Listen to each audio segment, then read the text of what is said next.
Oh, hello everybody. Hello, hello. Hey Alexei. Thanks for the luck. This is going to be an interesting night of races tonight. Good luck to yourself too if you're participating. Should be a lot of fun. I'm looking forward to this. I mean, I'm definitely not biased towards Croft at all. Not at all. But, let me get the game up. Voila.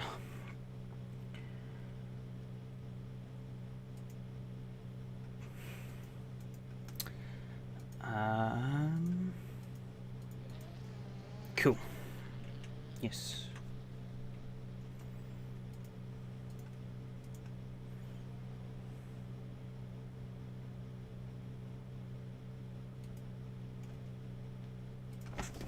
Let's get out there and do some driving.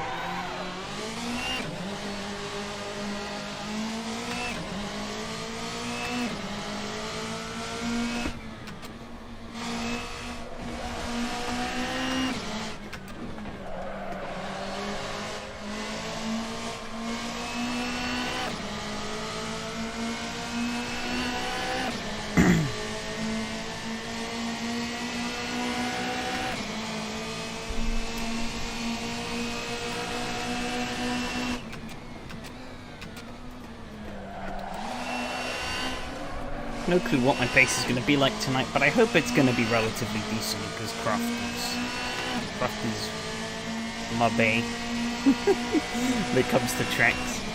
Now, I usually run pretty well at Croft, so I'm hoping for good things tonight. Because we follow that up with Laguna Seca in the 911 RSR, and then follow that up with Brands Hatch GP in the BMWs. First time at Croft, but I like it. Oh, fair enough. Did you not race it last time in the Estonias?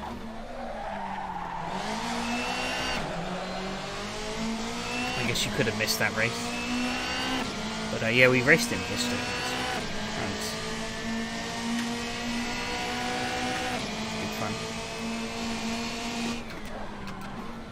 Oh, you missed it. Unlucky, because I would say Croft is...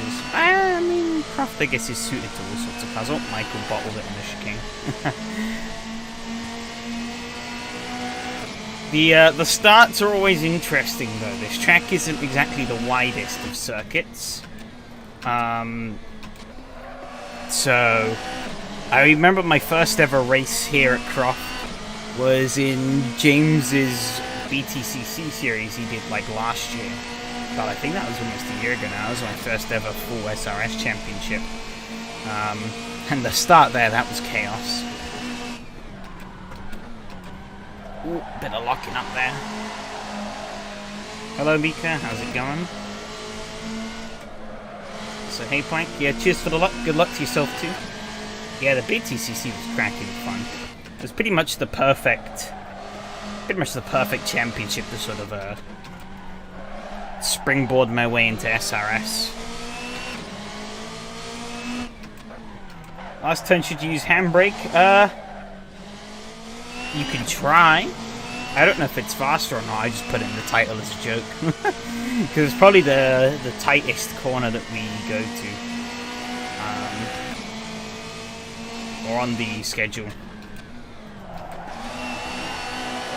I haven't done any conclusive testing to say whether or not it's faster or not, but if you're battling someone into here, I wouldn't advise it. Yeah, it's safer. Yeah, definitely safer without.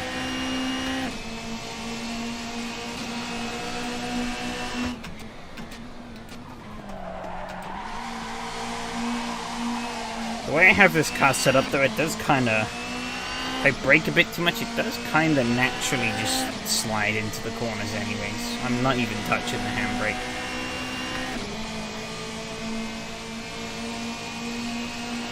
You can see it sort of squirms around a little bit.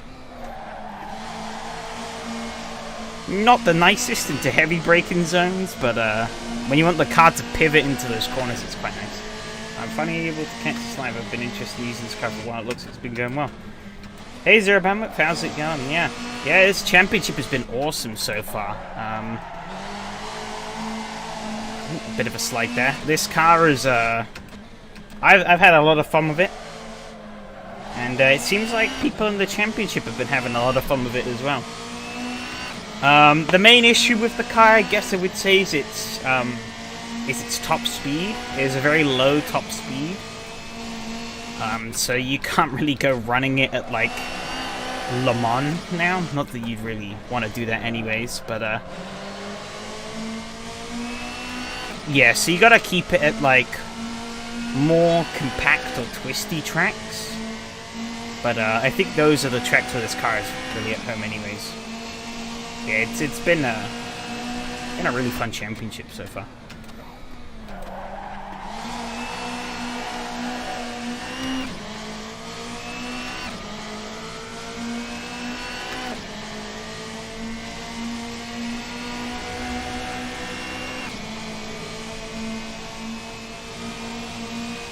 Yeah, definitely.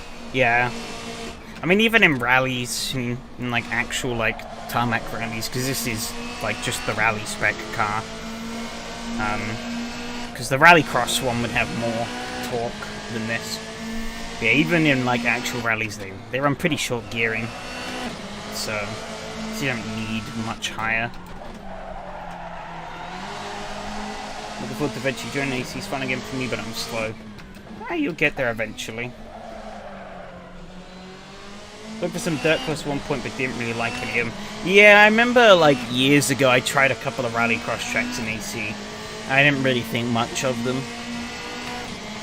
Maybe I'd have to go and revisit them, but I don't know. I don't really have much of an interest in exploring AC rallycross.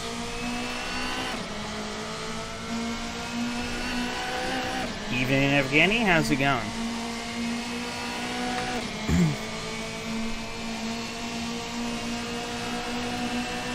I need to pick up the pace. I'm a bit slow there. P6.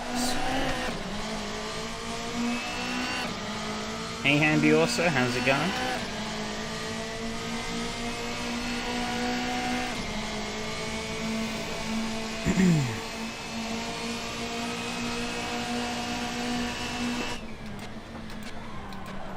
Oh, I locked up.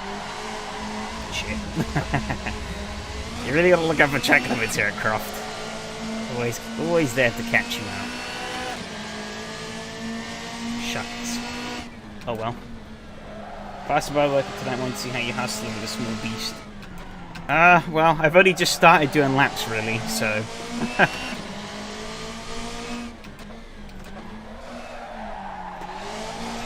Not hustling as hard as I could be, I guess, at the moment.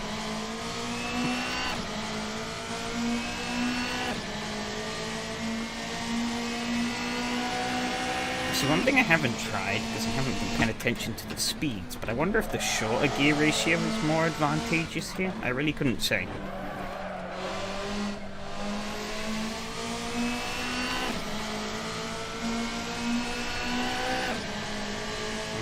Consistent 29s, but that's the slowest of the cars that have set a lap on this server, so I don't really think that's a good point to be at.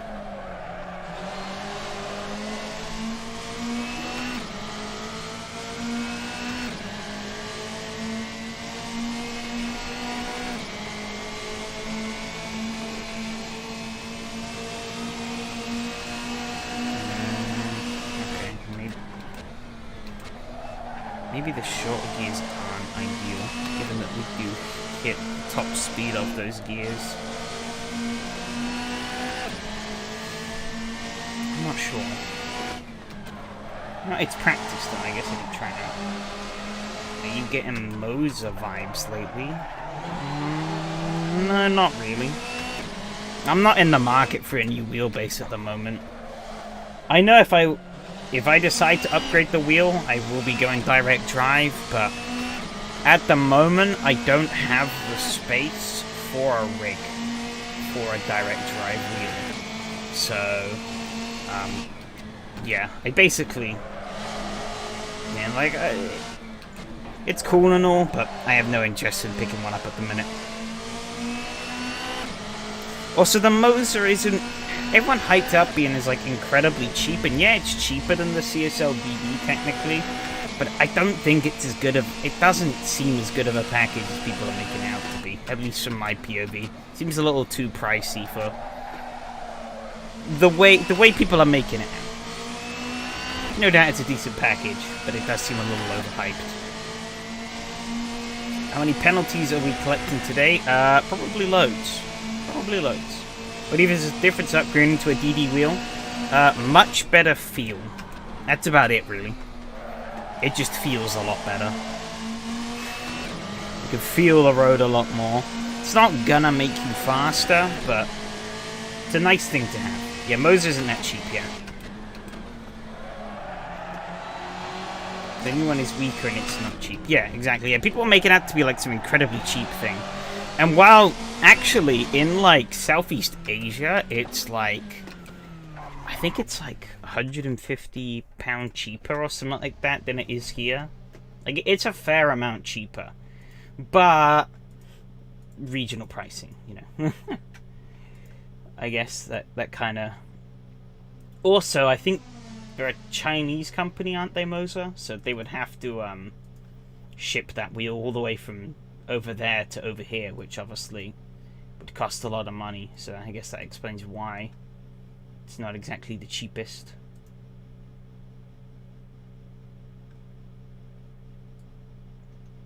Oh, you have to... Oh, God, yeah. You have to pay shipping on top of that. Yeah, it's ridiculous.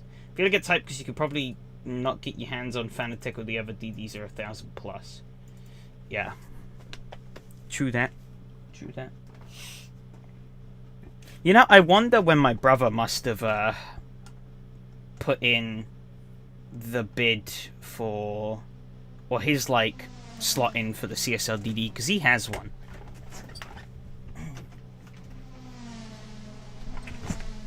Well, like, I've heard that, like, you just can't buy the CSL DD these days, and you couldn't buy it when it came out, so...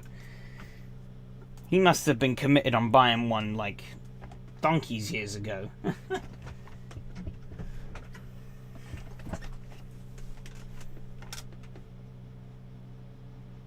Yeah, Moser prices are out VAT. Yeah, I saw that. That kind of knocks them down a bit as well. I don't quite make it as enticing. What if I soften this? I don't know if that's really going to change much.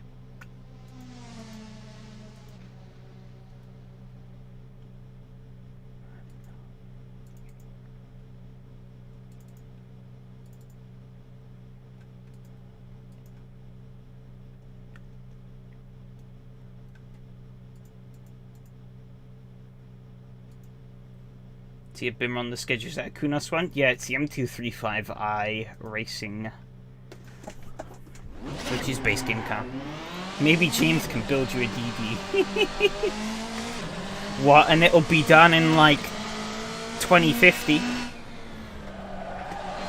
Maybe it might be finished with all the valid texture in stock. I don't have my hopes up, Fred. I don't have my hopes up. Got a thing of Moser, and the others are the quick release systems. I'm not, to be honest, as I said earlier, I'm not really in the market for a direct drive wheel at the moment. So I haven't really been shopping or like looking into the options that much. And I'll be honest, every like sim racing YouTuber and their mother has been doing hardware reviews lately, and I'm just like bored of them at this point.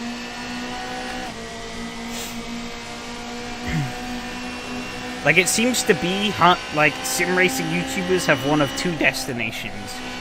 You either become a bootleg gymmer, or you just chill out hardware reviews constantly.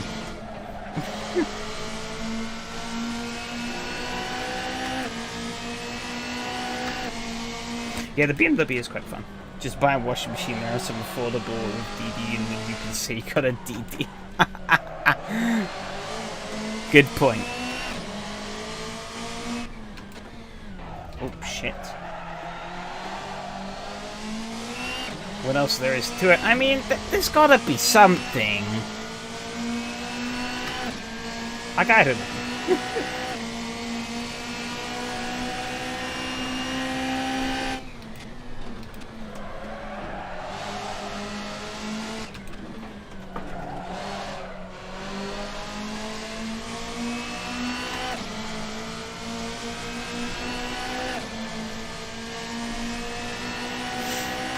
Albeit, one thing I will say, though, I guess, is the issue is with more popular, like, sim racing channels, though, is that they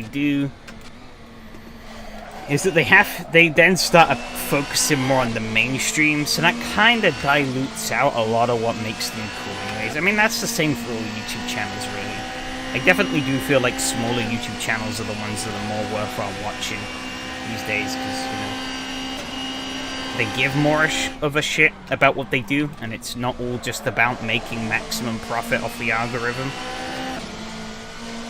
Or sponsors, or whatever.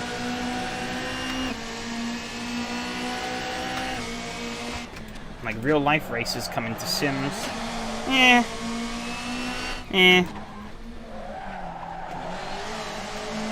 Only if they're, like, interesting personalities, because, like, you could hire some, like, there's, like, probably loads of touring car drivers out there, or, like, GT3 drivers that do sim racing stuff, but they're about as interesting as a cardboard cutout of a human being.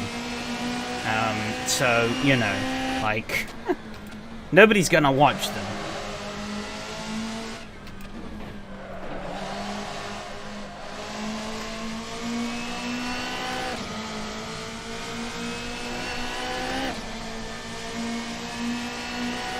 Take your time, take that DD and plug it in with DIY DD. I mean, people have made their own DIY direct drives. I have a Discord mail. Okay, I'll check it out in a second once I'm done spinning. Well, actually, I haven't spun yet. But, once I've completed this abysmal lap. It did go a little bit faster then, so I think my setup changes a bit.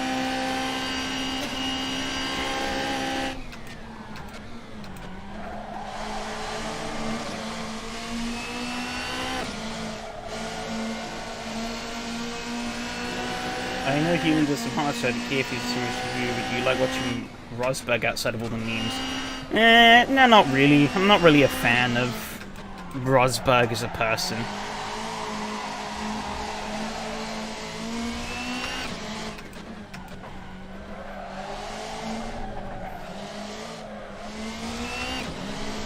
Like, I don't know. The only marketable thing Nico Rosberg has going for him was that he beat Lewis Hamilton in the championship that one time. And that's the only thing and he knows that too, because it's the only thing he ever fucking talks about.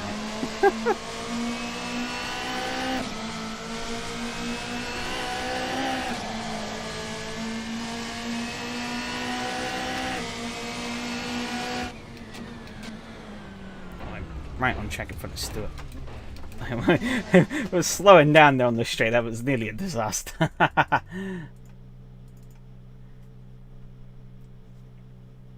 Last 10 answers started with me. He only won because Hamilton's engine burned up. I think there was quite a lot of factors.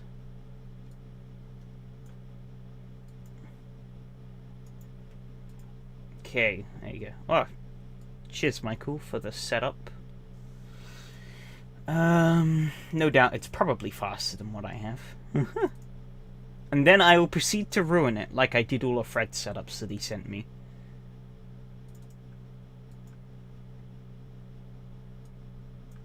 Stream objective. What do I like? What?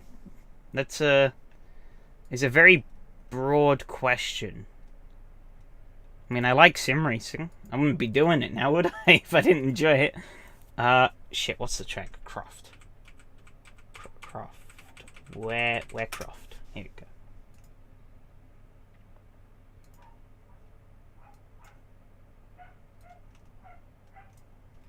Typical streamers always ruining setups. Exactly. Run away, best to find the sweet spot. True, true. Hey, Mihao, how's it going? We are just about to load into the SRS server. If I can type. Holy cow. I apparently can't.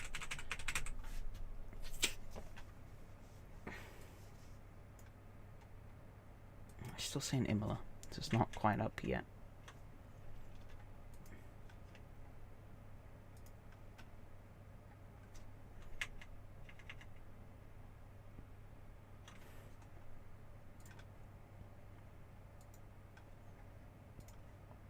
Hey, there we go.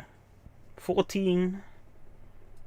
That's a pretty decent number for this deep in the championship. I'll take it. If you go in one direction, it ruins it. There's only one other direction to go with the setup, so any ruining helps you, I guess. But also, that's why you only change one thing at a time, which is something that I always listen to, definitely. See.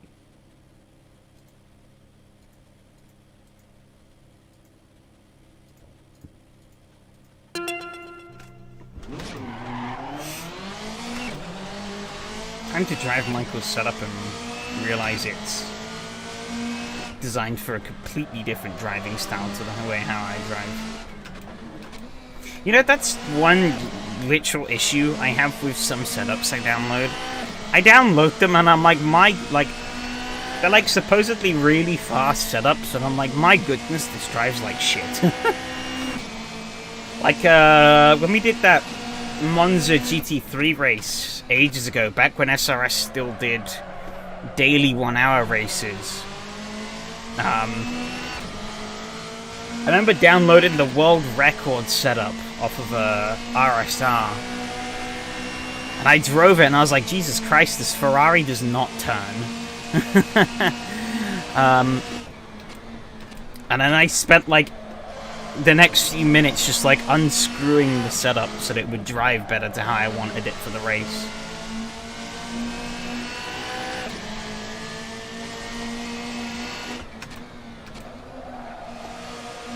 Is the setup even made on the current AC version? Yeah, I think so. It was lots of old setups. So yeah, that's a valid point, but I think it was on the current AC version. It was just very understeery and, well, it was a very stiff setup. So it's not really how I like my cars to be. Which is ironic, given that I started getting into racing, but, you know. Slippery cars that people define as slippery in race room are cars that feel fine to drive for me. Like, people were telling me the old Porsche Cayman is like the hardest car to drive in the GT4 class. I drove it, I'm like, wow, this thing handles really nice. It's like the only one that doesn't handle like a boat. I'll take it.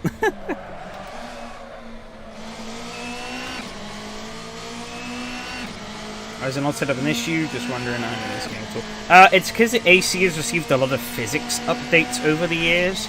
So that's why if you download some really old mods, they'll handle like dog shit. Because they're on like really old tires and older physics in general. And so that means that obviously the way you'd set the car up back then to get the most lap time would be different.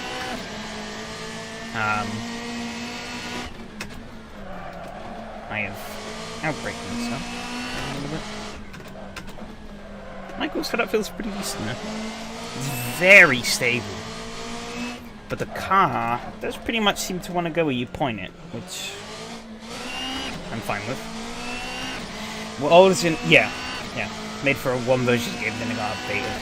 So then making that version of the setup obsolete.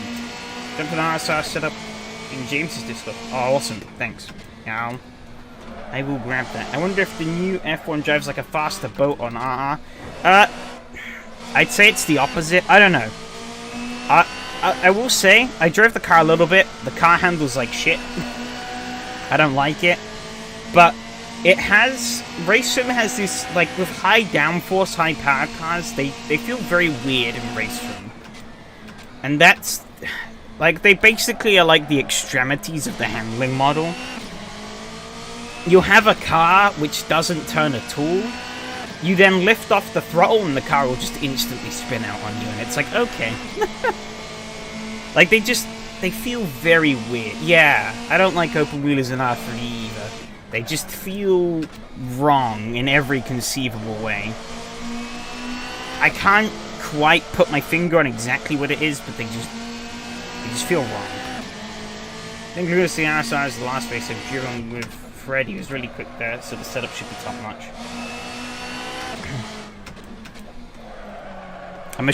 Well, I mean, knowing Fred, he's probably only quick there because he rammed all the faster guys off the road. Which in his eyes is a viable tactic, but in others, not so much. I like Michael Owens slide into others' DMs as secret setups. That is true. You are charitable with your setups. However, we don't know until we try it whether it's gonna be a dud or not. Sure is, but I didn't have to. People binned it on their own. I mean, that's true for Laguna Seca. I got like the easiest podium I've ever gotten in SRS at Laguna, actually, in the MX-5 Cup, because people couldn't keep their cars pointing the right way for like more than 2 laps. And so, like, people were just spinning left, right, and center. I was like, okay, I'll take 3 spots. You're faster than me, but what good is it being faster if you can't keep the car pointing the right way?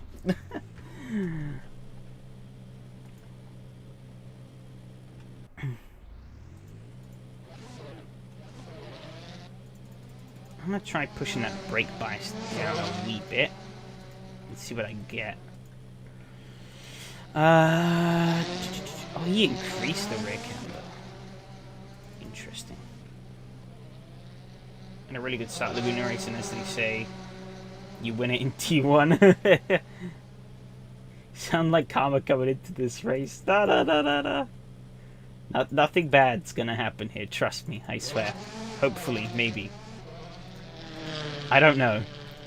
There's every chance I just die. That is a very real possibility.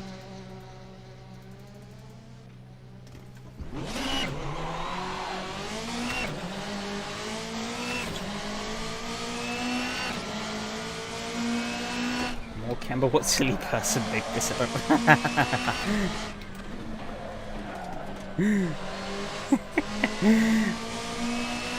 I mean, it made the car incredibly stable. But I kind of got used to the car sliding the rear end of that a little bit more through those turns. You win it in T1, you lose it at the screw. True. Does happen.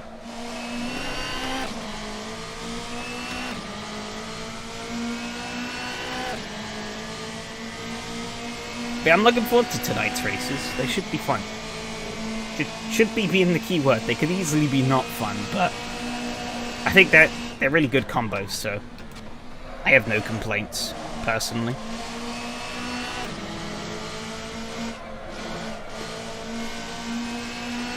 Once you learn to take corkscrew, it's not hard. Yeah, I remember someone on one of James's live streams pointed out like an easy trick to take the pretty much perfect line through the corkscrew every time. And I tried it and I was like, oh yeah, holy shit, this just works.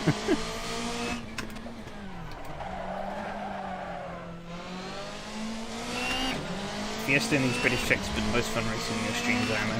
Yeah, it has put on some really banging racing. I think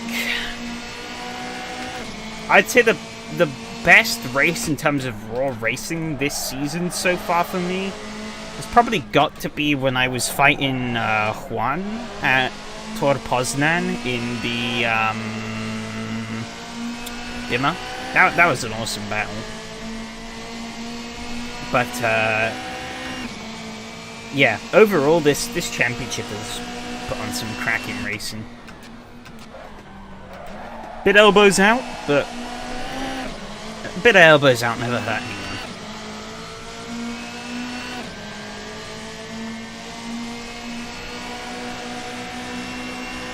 It's the worst track for the RS Laguna. Yeah, it'd be fine.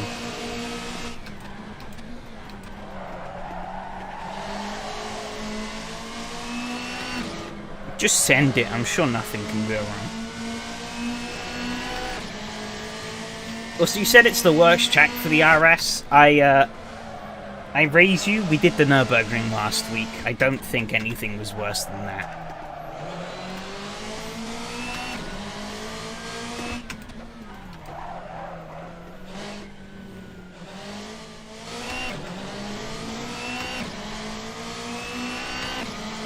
Nürburgring was just a complete disaster of a race. Oh, Lausitzring was bad, but unironically, I'd probably take Lausitzring over the Nürburgring in the RSR. Nürburgring was just pain and misery. You could at least overtake at points in the Lausitzring.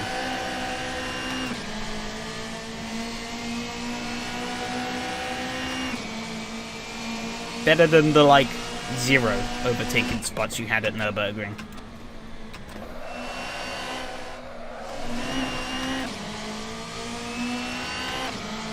With proper Lausitz wouldn't have been so bad. It would have been less bumpy, from what I heard. Oh, proper setup. Proper setup for what? Lausitzring or Nürburgring? But I think I think Roman said Lausitzring was way too bumpy compared to like the real one, so that would have made it a bit better. But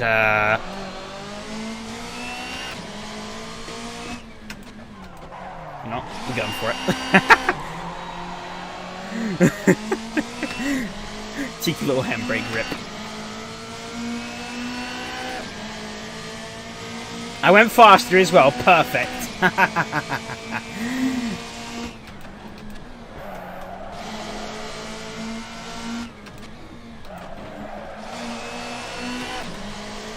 If this is my setup, then it is stable. Maybe too much is a bumpy wet check.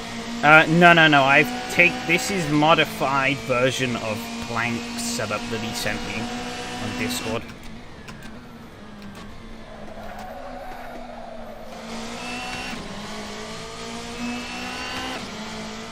It's like way bumpier than R3, and R3 feels pretty smooth over the Cheers for the luck, Dario. I'll need it. I said these races are going to be fun, but they certainly also aren't going to be easy. I'm all the way down in P8 with this lap. Or with my current pace. Jesus.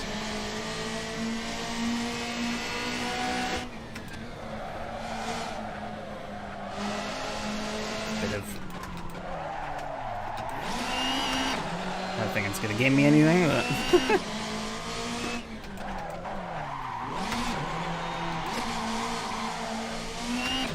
Hey Tim, how's it going? Kind of mucking around at the end of that lap there. I don't think this is going to be any faster. No. It wasn't that far off though. Oh no. Oh! Gravel tyres don't stop very well in the grass.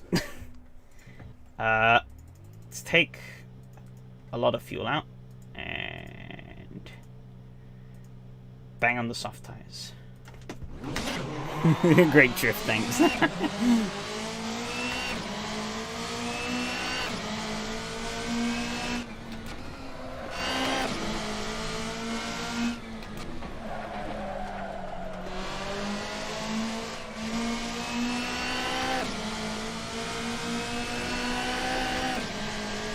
Find me some speedy tires. Well, we'll see, if I'm actually any faster on these or not.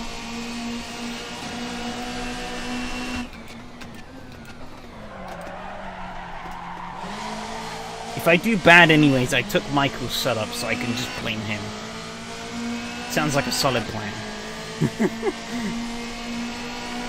Ignore the fact that I modified the setup. And ignore the fact that I had my own setup. The race goes bad, it's his fault.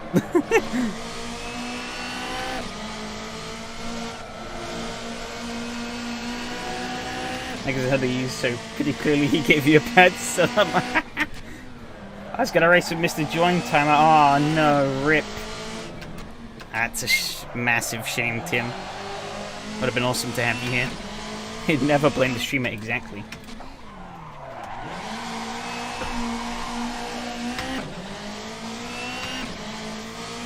Handbrake's quite nice to scoring off that final hairpin to get a good run down here. To start a quali lap.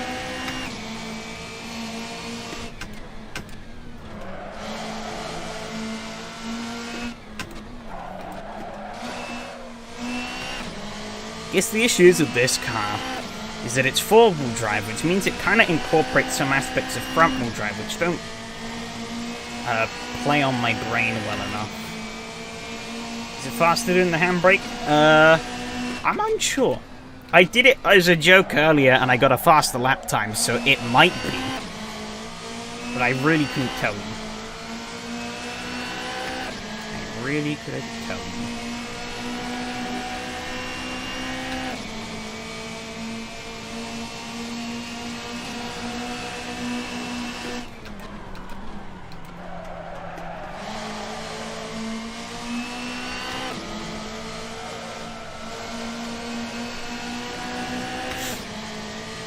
Damn, you slow. Shush you, you're not even here.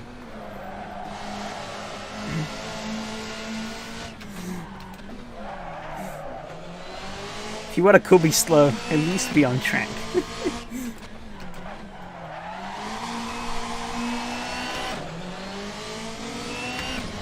Well, you're here in the live stream, but you're not in the race, are you? I can see you on the leaderboard.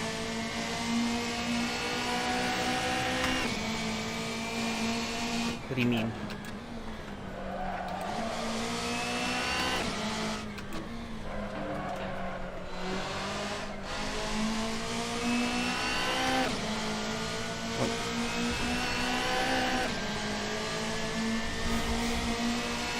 Definitely will turn next week. Yeah, next week's the finale. Oh yeah, that's at Riverside as well. That'll be fun. Why am I still going? Qualifying is over. There's literally no point in me doing a lap. Because I finished. Hard tires. What's the lap time? It's 1:26. So... Michael's still ahead. It was a sabotage.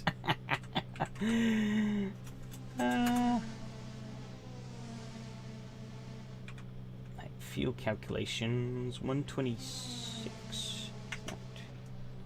So that would be 86, 14 laps. So if I fuel for 25 should be more than enough.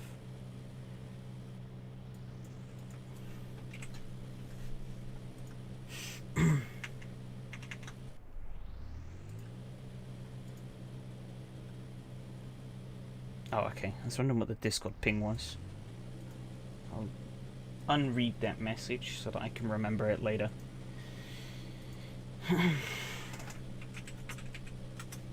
Starting P6. Not great, but not terrible either. Any gamblers on the softs? Arnold and Henning? Risky. Risky.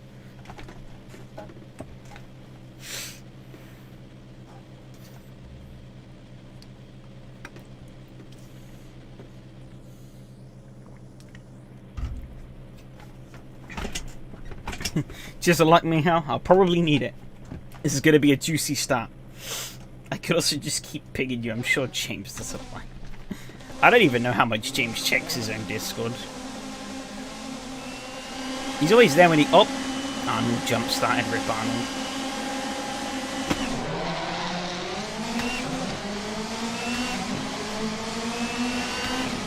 I got a better start than Michael. However, I don't really have anywhere to go, so this is a problem. Oh.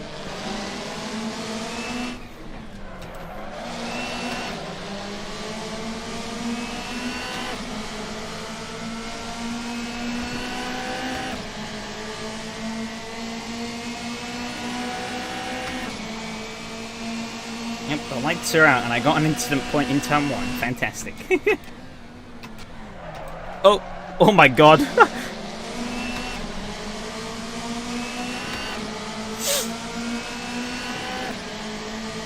both Stuart and Matteo went very deep there, so that worked out in my favour. See, Lucas is leading, followed by Simon, Matteo, myself.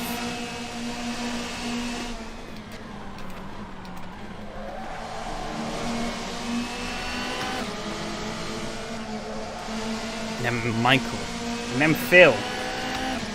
And then I don't know who's behind because they're off doing my thing. This is a very tight first lap. Lucas with the getting very sideways.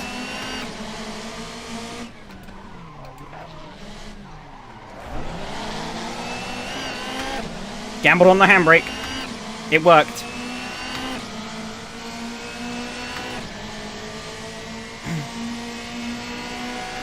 Stuart's now defending from Michael. I lost a bit of time to Matteo, but I was able to get the launch out of that. I was kind of compromised at that final hairpin, and I was able to get the launch out of it that I needed. Well, they're proper dipping a wheel into the grass there. Doesn't look faster than handbrake compared to the guys in front. Yeah, it's not necessarily. I wonder if Lucas's brake bias is pushed back to make it wiggle. Yeah, it probably is pushed right back. Mine's quite far back. It's not all the way back, but it is quite a way back, and the rear does get very wiggly. How far back can it go? Oh, okay. Can only go back 2% more.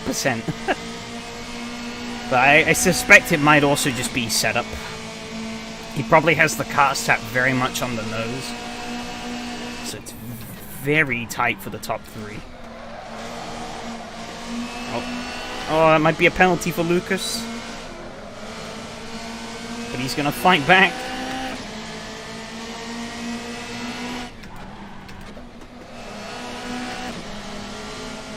Raising the percent moves it forward though, doesn't it? Yeah, but I'm at 62. The lowest you can go is 60.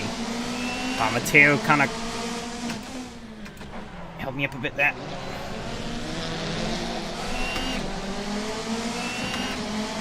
However, that seemed to work out nicely. Sense of bonking coming? Not yet. Well, there may be if Matteo's going to squeeze me as much as he is. Holy cow. My guy. Do you want me to crash into you? Because I can. Stuart's not going to try the inside into the chicane as he knows I'm good. I need to remember that this car can just eat grass and be okay with it. Because I keep forgetting that. Oh, I've gone deep.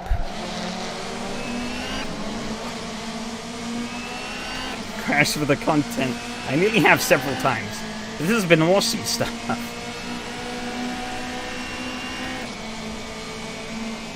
Oh. I gotta get out of it. There isn't really anywhere for me to go. I'm locking up big time. Oh, I've been kissed on the rear by Stuart. And Stuart's gone very wide. That's going to be a definite penalty.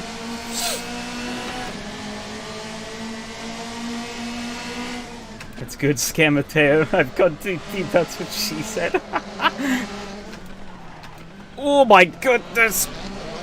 The margins are like non-existent. Yeah, I think Stuart's shot back big time. I think Matteo had a penalty also because he took a very interesting line there. Especially if Ash games with car learner's problems, they must not install track. Yeah.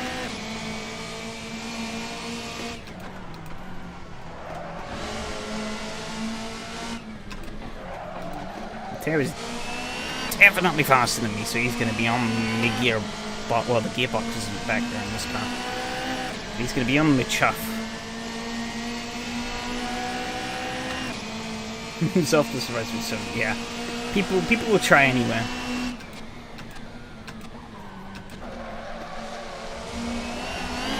Oh, I ate way too much curb there. That was a bit of a silly move for me to try and make.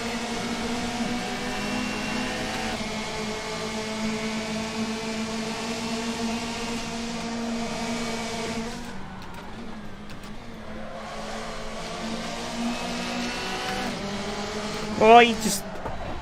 Bloody hell. Fantastic. He just cut right back across my line.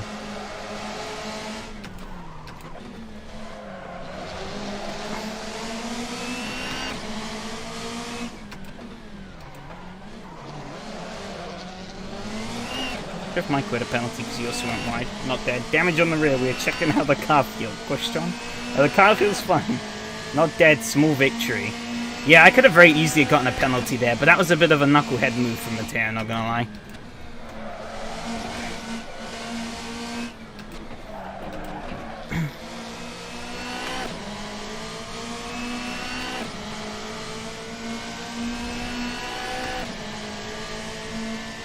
It was an optimistic move from me, but, you know, I've done it before, and it's worked out just fine. He opened the door, so he should have expected me to send one up there. Italian cop. Fear's taking out all his Ferrari range on SRS. Oh, M2 is in the race, he's in 7th. Okay. I didn't see him on the leaderboards. I guess I'm blind. Now, the question is, what tactics is Michael willing to pull? His setup sabotage has failed. I am ahead of him. So now, am I going to get punted?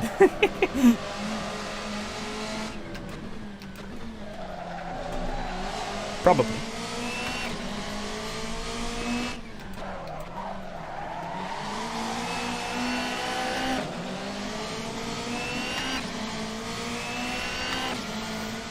Do you not use Helicopter Rico? Would you recommend it for a baboon like me? I mean, it's personal preference.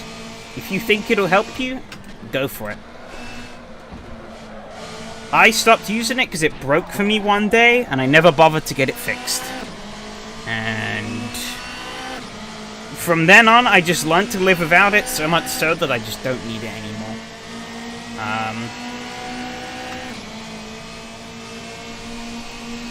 Like the little red arrows AC gives me, ooh, they're gonna get a bit dicey into that tower bend. Yeah, the little red arrow AC gives me is more than enough to tell me where a car is, and as well as the mirror and, you know, just common sense and peripheral vision. But Michael's trying. He wants to find a way through because he's a bit quicker. I ain't gonna let him.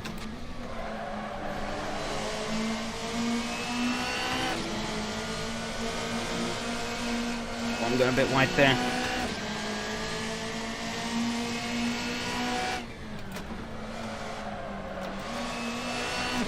But chat's moving too fast and this race is too tense. I'm going to have to catch up on it later.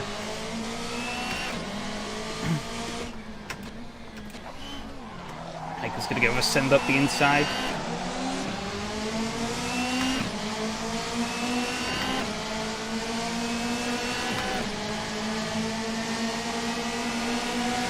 Is he honking me? Doot, doot. Oh, he's gone wide. Is that a penalty? It might be. He's also gone extremely wide here.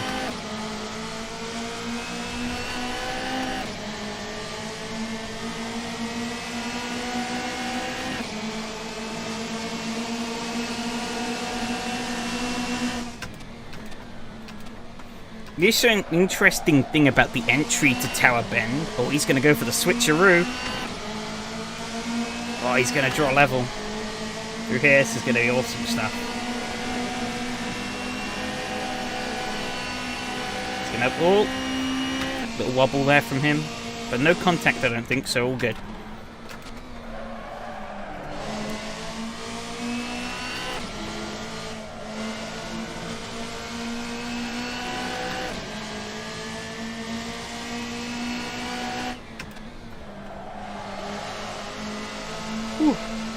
I've missed so much in chat, but as I said, this race is very tense. Oh, Michael dropped off big time. I guess he must have had a penalty.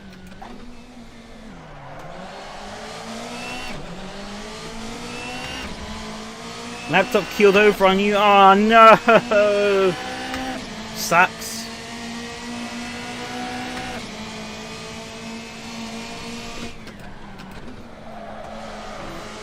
Oh, Lucas was very off there.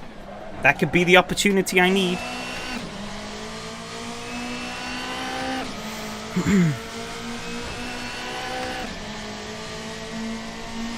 me scroll up a bit in chat now that I got a bit of clean traffic. Oh, there's a lot of chat to get through.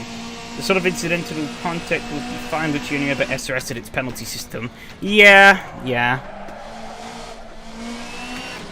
that is the issue. It makes SRS's incident system does make like really non-issue contacts way more of an issue than they need to be. But as I've said before, it is what it is. I would like to see it improve, but I'd rather have something than have nothing. So. Yeah, unless Enrique is open to just sit down with some of us and try and see if we can come up with something better, and you know, I'm fine with it staying as it is for the time being. Lucas definitely had a penalty. Curse this car's quick torque. He was able to launch out of that. Is that on? As long as you don't stare at it. Yeah, exactly, yeah. That's the thing with these like assistance apps like Helicorsa and whatnot. The main thing is to not rely on them too much. That's why I stopped using Helicorsa after it broke and never bothered using it again, because it's like, well, I could just learn to live without it. And eventually, you know, I won't need to depend on it anymore, and as you can see, I don't. You know, I can race really close and hard with people without the need to have a little UI app telling me exactly where their car is.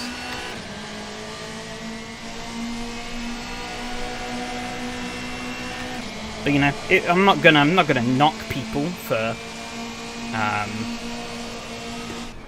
using it. It's personal preference at the end of the day. You want to use it, you use it. But if you don't, then down to you.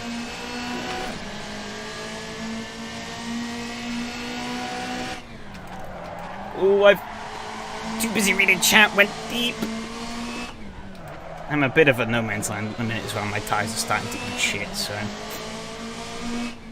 Oh, it's an interesting line from Lucas there. I think I have found the optimal line is to rip the handbrake just a tiny bit, like not heavily, but rip the handbrake just a little, like a little tap on the handbrake, because mine's a button.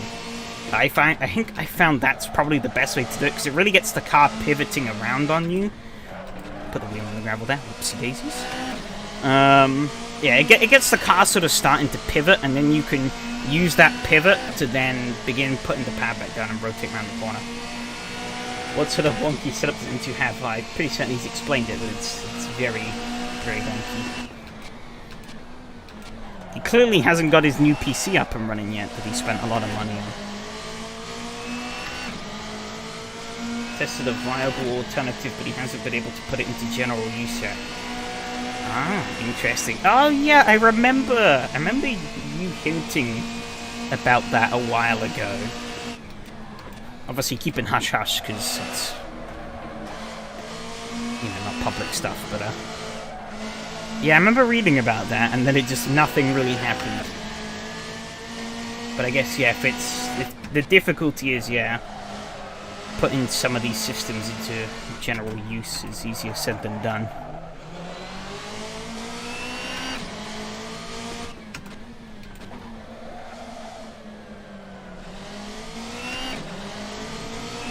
See, I didn't use the handbrake to cool down very wide.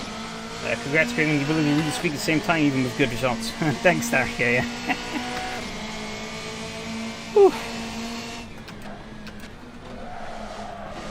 I probably missed you, but yep, See you, Daria. Good luck on the race.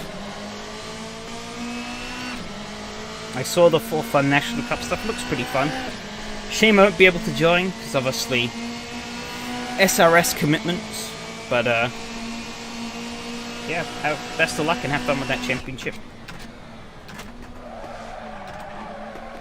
Ooh, these tires are falling off now.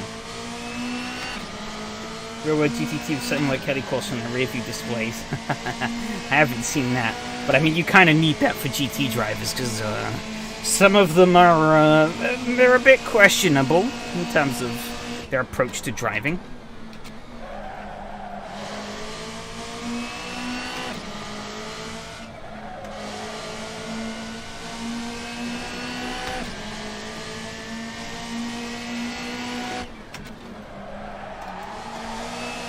Yeah, but you do not get a priority straight. Exactly, Fred, you tell him.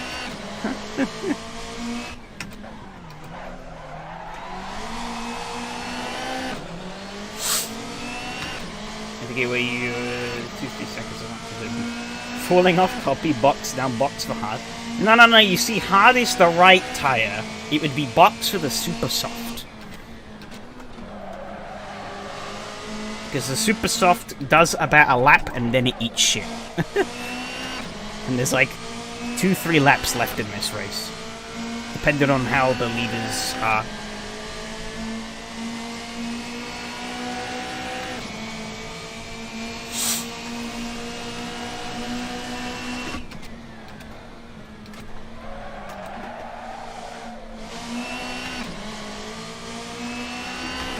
Minutes left, so would be not really. No, the hard tires aren't that slow, really. But I mean, boxing I guess, yeah, boxing in general would be a terrible idea. You would lose like way much more time than you'd gain, even if you had like god tires. But box now for squares. Yeah, box, and we'll also refuel the car to the brim and repair all the damage that isn't affecting you at all. You gotta make sure that you have the most pristine car for these last 2 minutes of racing, you know? Can't be having our sponsor see you with a wrecked car, you know? Despicable. I am slightly faster than Lucas, but I don't think I'm gonna beat it you. Unless I really focus, which, well, that ain't happening.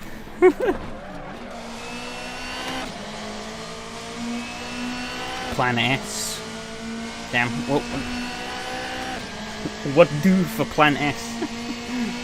Is that spin? To be honest, you could probably spin in this car and recover and not lose too much time at all.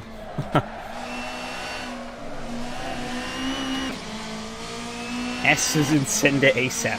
I'm trying. S could also be slowdown penalty. I could very easily do that around here. Croft is notorious for its very strict slowdown penalties. As I very nearly found out there. My brakes were not happy with me.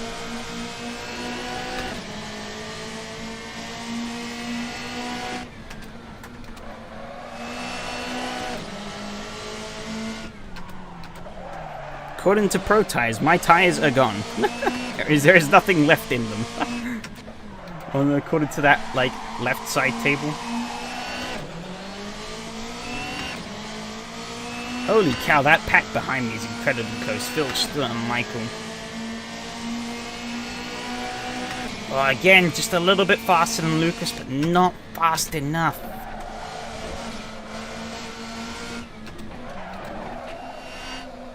I've gone really wide here. My fronts are gone. Send help.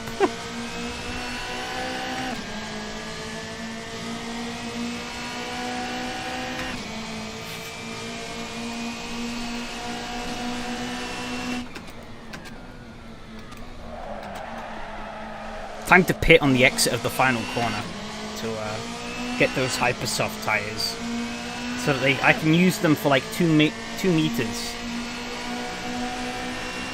H help or heel tires. Calling Bono. I think this thing has a spare in the back, you know, so I could just quickly jump out in the middle of the racetrack and change my tire. I'm sure nothing bad would ever come out of that.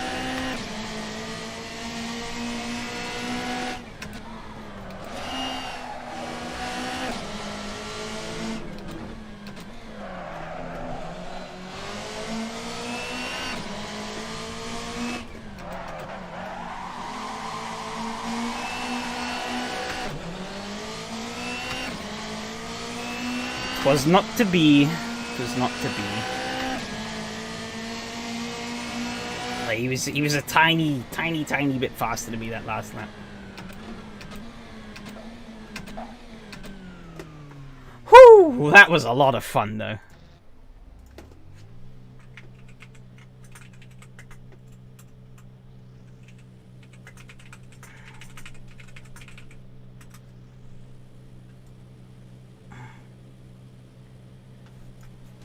Whew. Man, oh man.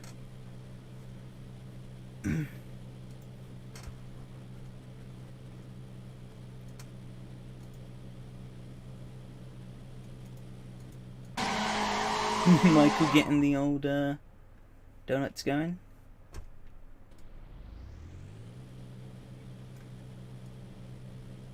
Double penalty, oh no. Tire 0. Bono, tire is gone.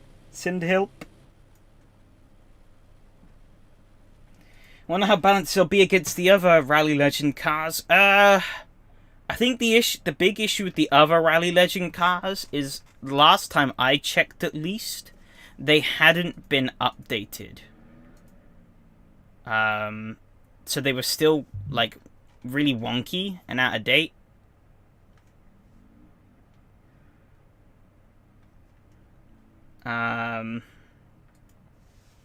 So I don't know if they've gone back and updated them. They could have, but as far as I'm aware, they have not. So they would need some updating to be.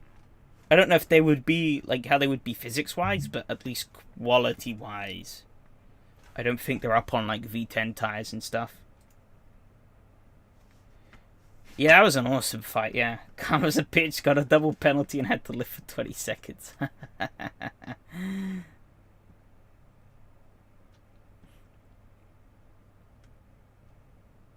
Oh, yeah, that was an awesome race.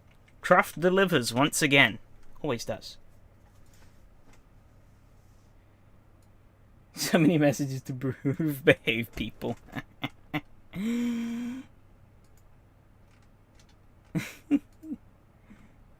Payback for the tap at the turn 1. Yeah. I wonder how many incident points I got, actually. Oh shit, yeah, I know why.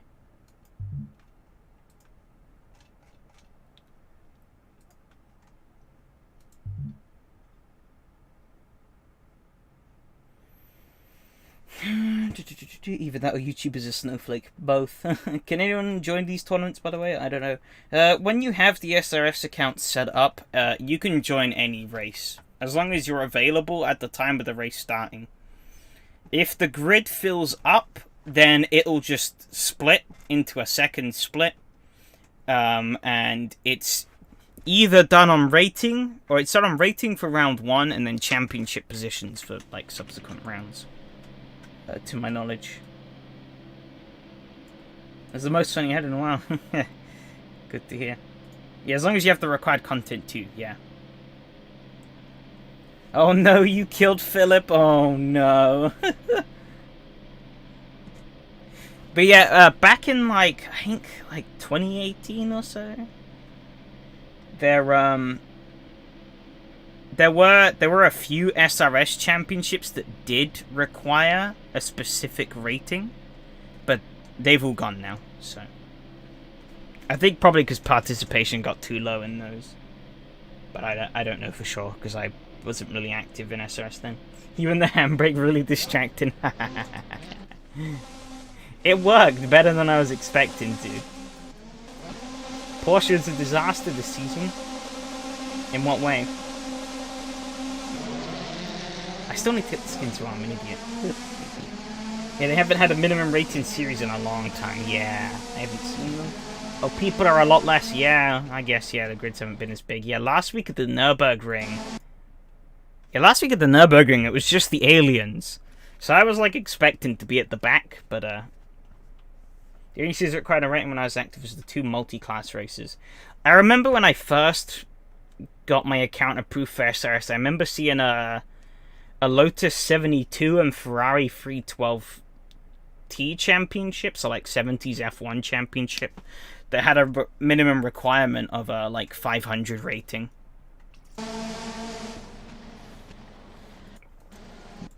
And Michael sent it just a bit too hard. I see now that I look back on that, it's really not that bad, but I guess he was understeering. So, I don't know. Racing incident happens. Clean start, but looks of things though. Oh, well. There was an M2 off in the gravel. But, I mean, that touring car race sets my... That BTCC race from ages ago set my expectation for how Croft starts should go, and by that standard, this was clean. Look at that, though. Line astern into the tower bend for the first time. Madness. Wow. Everyone apart from Lucas goes in too deep. Which is what allows me to breeze past Phil. In Rallycross... yeah, it's a big 7, but you left you some space, yeah. But for Croft, that was a spotless start. Rallycross would have been very gentleman-like. Yeah, it's very clean Rallycross standards. Damn, someone's looking out on the tarmac over there.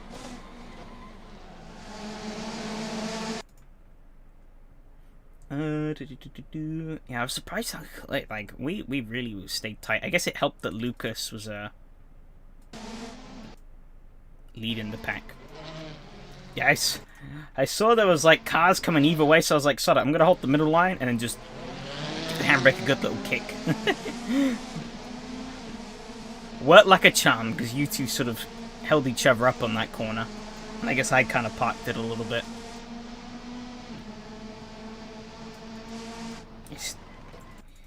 I definitely wasn't faster than you guys, though. It was... yeah, you lifted, yeah. I definitely wasn't faster than you guys, though. It was, another pure racecraft sort of run. Yeah, Lucas went wide there, and that sort of... that couldn't hit the host twice.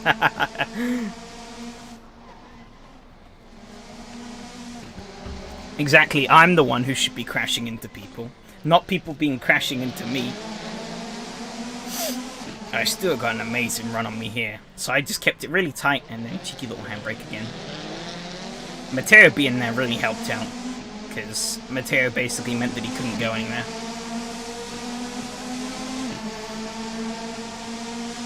Yeah, that was a weird rubber band moment. Matteo just suddenly just moved back and I was like, huh? He really wasn't wanting to give me any space there. Bonking the host is the whole point. To be honest, from that move there, I should have seen what happened in Sunny in, Sunny out coming from like a mile away. He was not wanting to let me by if he could avoid it at any cost. Because obviously, he's in the championship fight with Simon, and so being back in traffic, not really what he wants.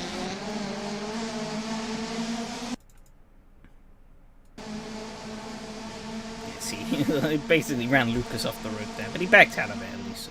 I think Matteo's been like a quiet boy when racing me. Ooh,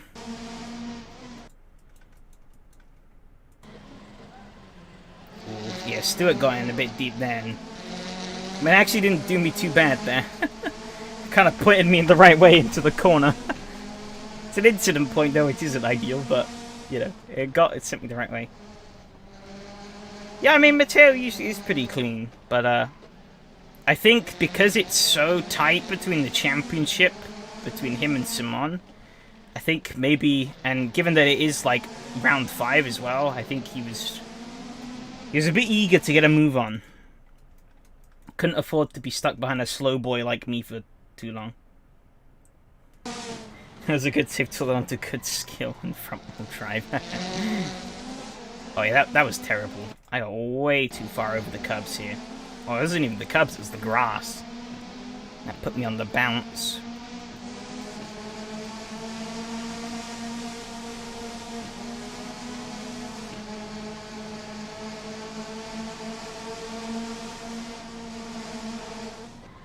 Yeah, I kind of figured he was going to go deep into here, so I was like, fuck it, I'm going to send it. Bonk. Okay, I guess to cut him a little bit of slack, he didn't really have much elsewhere to go. But, it was kind of just a very sudden, like, rejoin. He could have held it a bit shallower and he would have missed me completely, because he was faster, it seemed. Yeah. It's a bit hard to judge in the cockpit, because it did seem like, see here, it looks a lot closer than it. Like, I don't know, perspective-wise, I think because of the short wheelbase of the car, it looks a lot different than what it does out here.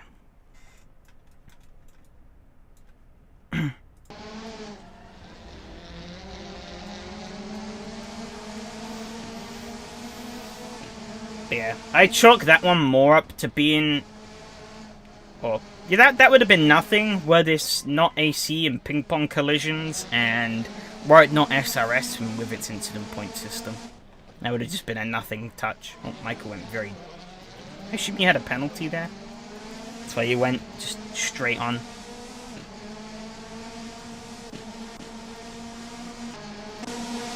You're back on me, chuffed them in no time. Yeah, 21 mile an hour penalty, yeah.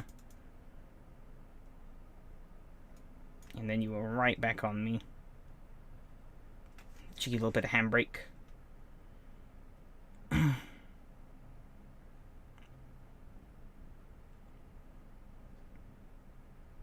You were trying to find a way past, but you couldn't.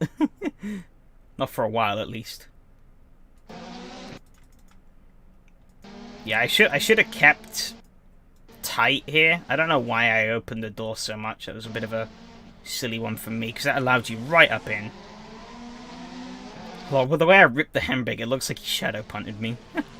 Boop. But no. I just kicked the handbrake a little bit to try and twist the car out of the corner and maybe launch out of it better. So I kind of did.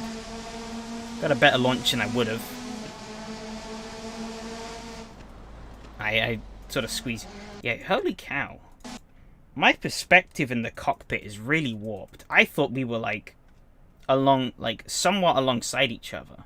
But I look here, I'm not alongside you at all.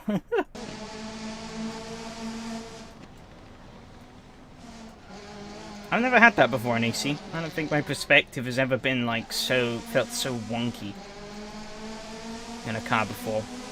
Very bizarre.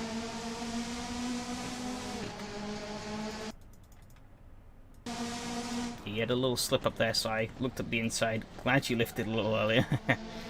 Yeah, I wasn't gonna risk sending it into that corner. There's plenty other places you can get a move done. You went for the under over, but I think you backed out of it. Oh, you went very deep there.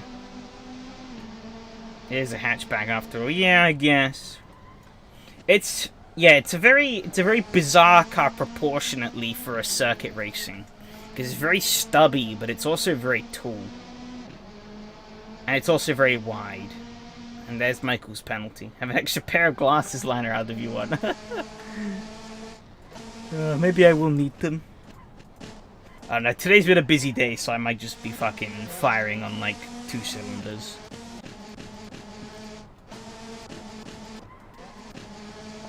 Yeah, nothing really else happened with me. Mateo and Simon? Nah.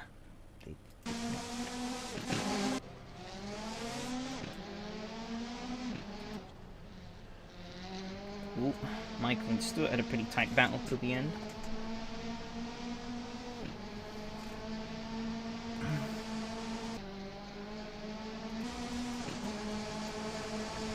Pretty jumbled grid, actually. Well, the usual suspects are up the front, but some people who you usually see up the front, like Yari, was quite far down. I guess the grid was just pretty high standards, for the most part.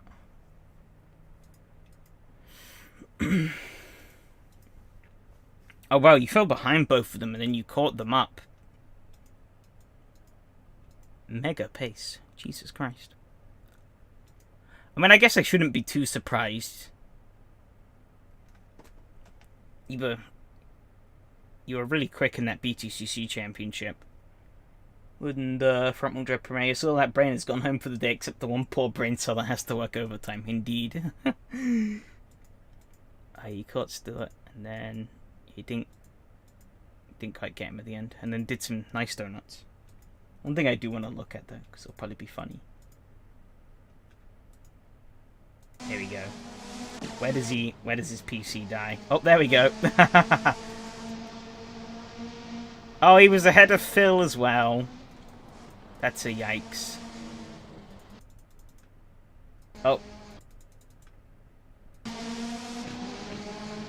You just see he just glides off the track.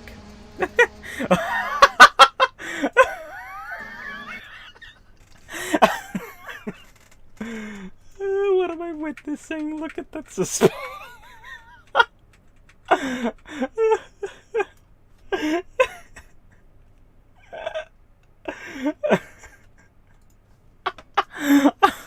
That's some suspension travel if I've ever seen it. Oh, it gets what? Oh no, crap. Coco Gadget Fiesta. Oh, it's buff. Oh shit, I've lost it. Jesus Christ. That's scary, turn it off. Oh. That's too good. Alright. Alright. I need to bring me up some results, though. That's what I'm going to do now. Take a look at those. I ain't seen the damage report yet. So, it's time to do that.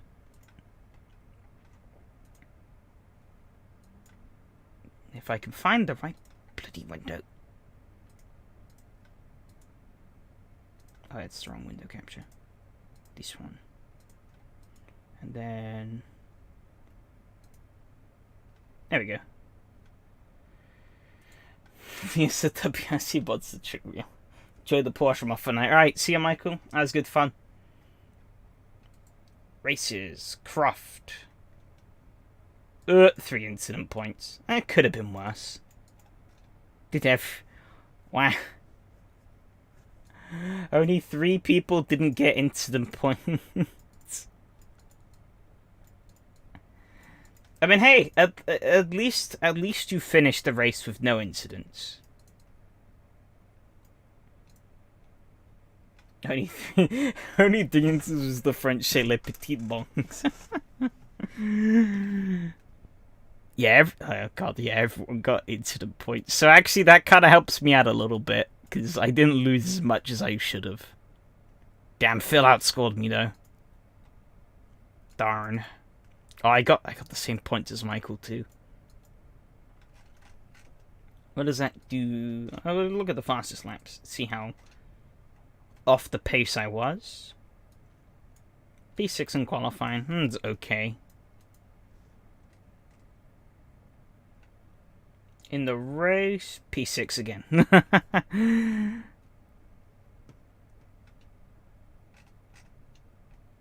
Yeah, but Ted was 4th in qualifying. I didn't even pick up on that. Standings. I'm P4 in the standings. Ahead of Yari by a pretty comfortable margin, actually. But Phil is ahead of me, also by a pretty comfortable margin. There's, what, I'm like 18 points behind him. And then, I don't know how many points I'm behind Yari.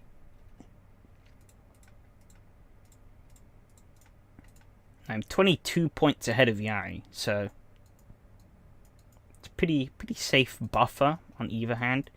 Riverside, short layout next week, that's going to be very fun. The only non-British track on the calendar, because I thought it'd be... I couldn't think of another British track, because Cadwell and Thruxton weren't really suited to this car. Cadwell was a bit too tight, because his car's thick, and Thruxton was a bit too fast, so... kind of had to throw both of those in the bin. But yeah, Riverside. Riverside was a lot of fun with the AI. So, should be a lot of fun as a championship decider. However, that race...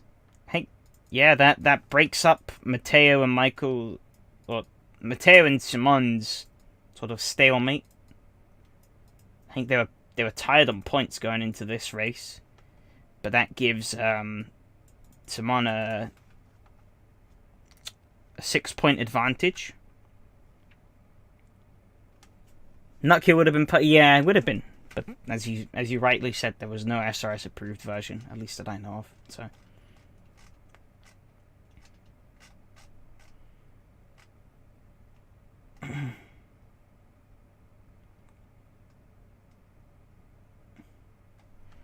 Yeah, where's Michael? Michael was only 6 points behind Yari. He could jump him at the end, but he also has to be careful that he doesn't get jumped by Alexei.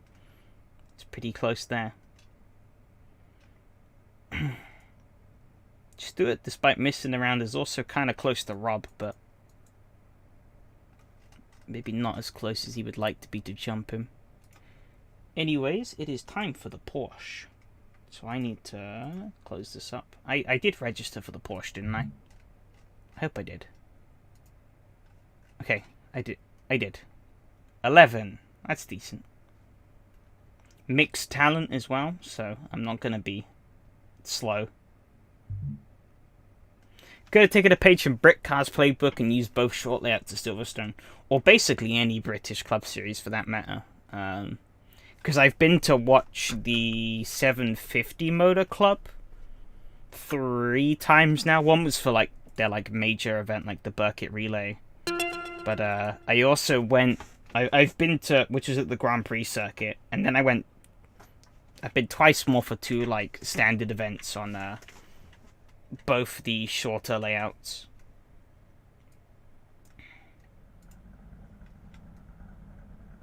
$11 watt is plenty on Laguna. Incident points. I don't know what you're referring to with 11.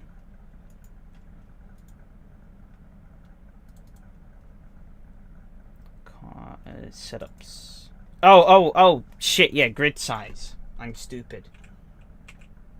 Yeah, ignore me.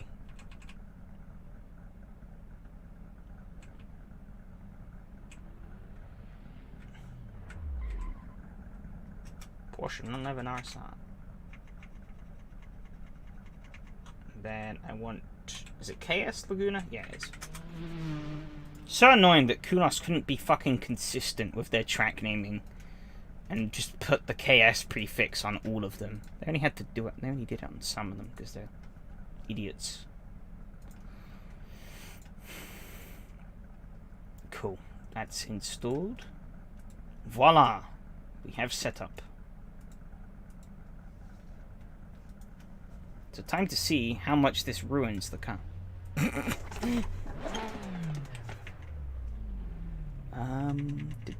It is showing the right... I just noticed as well I haven't had... Whoops. There we go. I haven't had the chat window up on the stream the whole time. Not that it really matters too much, I guess, because it's like the whole chat replay thing, but... I think it's easier to read, I guess, especially on like mobile devices, because the chat's kind of cracked to use. Pretty sure you got a lot of fuel. 76. It's practice though, so it doesn't matter.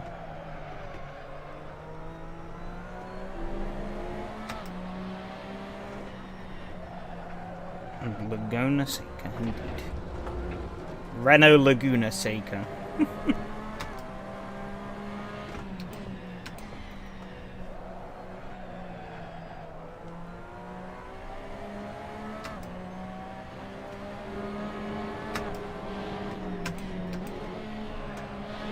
Might sound like a terrible idea, but I do feel like this almost has a little bit too much rear downforce. Not sure how much I'll regret that decision.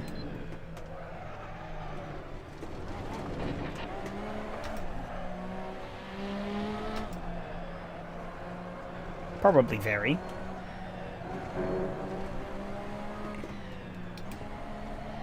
What's your call on race tire compounds? Is it medium? Because that's why we're on the mediums, or is this for like a 1 hour series? Maybe I should dial a little bit more traction control in.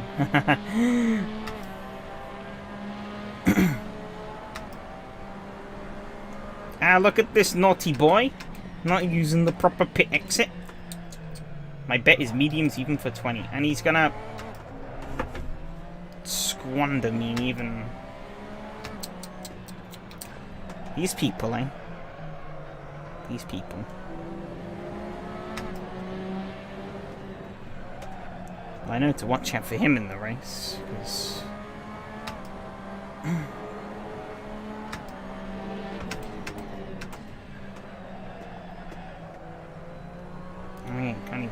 bloody corner. Holy cow. Alex is making sure he stays clear of him. I'm doing very bad things.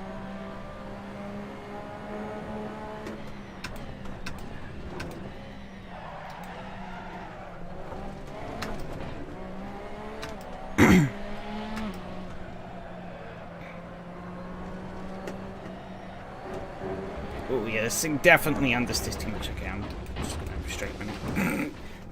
Naughty boy said brake checking in the bath at Magiona didn't even get a slap on the wrist. What, the same guy?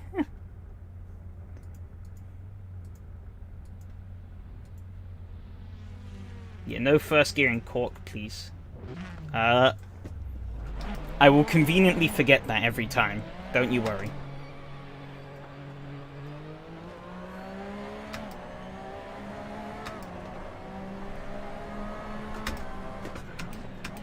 The very same, I remember his name. Sounds like a very traumatic incident. But you said a bath, so clearly couldn't have been anything crazy.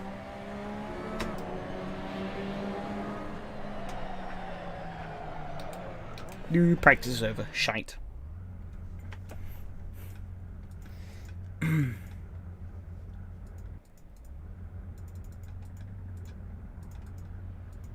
But yeah, confirmed. Fred has PTSD from being binned in a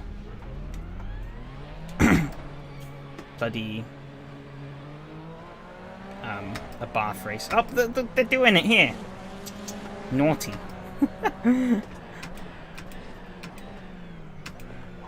Like, I get, like, it's the start of qualifying, nobody's out on track. Oh, and they didn't even make the cut. Oh my god, I can't drive. Oh, that was just too funny. I wasn't wrecked, it's just like I didn't get anything, fair enough. Yeah, I'm just gonna let this guy by. Up. He's locked up, but it's against the rules. No, I'm gonna let this guy through too. Fuck it. I don't wanna. I wanna make sure there's big gaps between me and these guys. So I might let Alex through too. Oh my god, he's on the gravel! Can you keep the car on the fucking road? Please.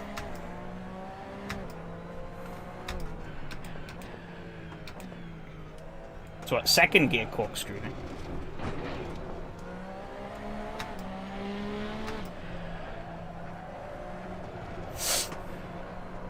So you don't let people pass it. It's a very good point. A very good point. However, I am just gonna let Alex and old Abden through. Because they'll probably take each other out. I'm sure this is a very safe speed to be taking the final corner at. My tyres are going to be stone cold into turn 1 where I'm going to hit the brake pedal and immediately lock up. But, you know, it was worth it. I didn't lock up. It's all good.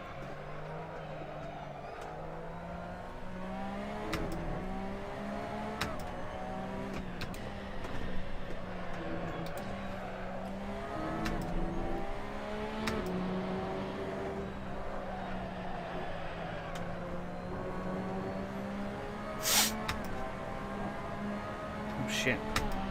Brake bias went back up. I thought it's still down. Oh, it's try it though. On the down. I'm sure nothing bad could come of this. Softer, faster here, but you only get one lap, and then they are very toasty. I assume it's this final bit that puts all the temperature in them.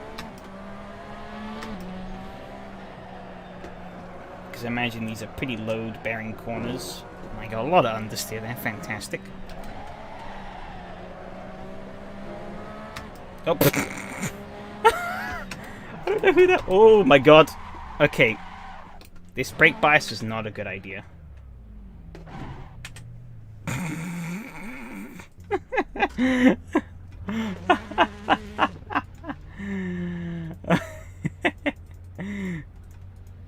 Fan-fucking-tastic. Damn, I wonder why I was feeling... What? Positive toe on the rear. What? You're a madman, Fred. You're a madman.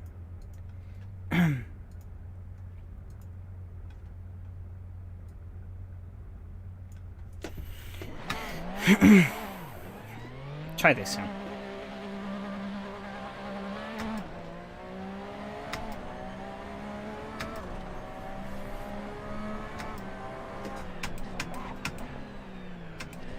Because I mean, qualifying at the end of the day is just extended practice, right?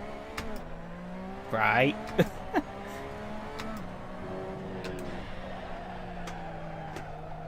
have a very heavy foot. I mean, I'd say I have a pretty heavy foot as well. Okay, shit, now this feels too understeery. Back to the pits we go.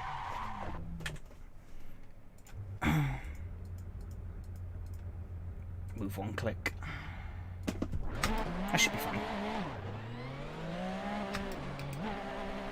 I hope.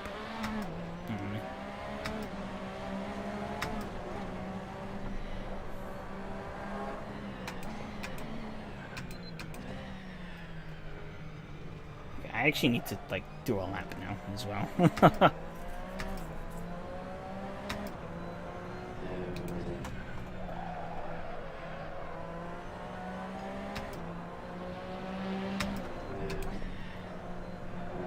Maybe going +1 on the rear ARB.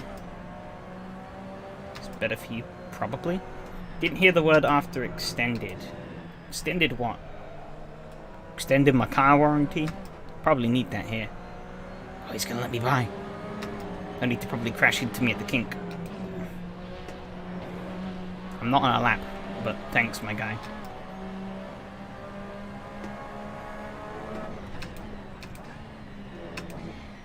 Oh, wait. I get the joke. Yeah, no, we don't do practice here. Actually, no, correction, we don't do qualifying here.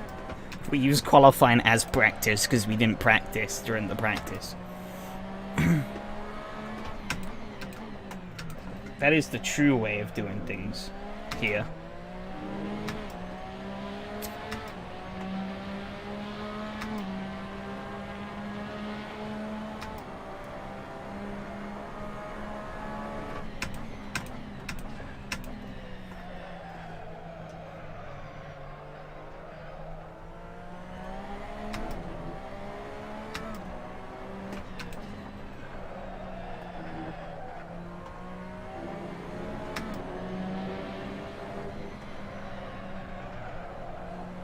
Definitely feeling better.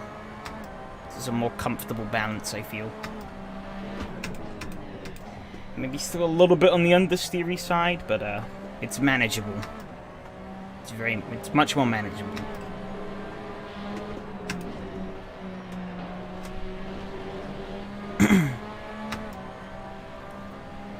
I don't think this lap's going to be anything spectacular, but I need to make sure I just put in a lap. Oh, bit of over-rotation there because I caught a weird bump over the cork.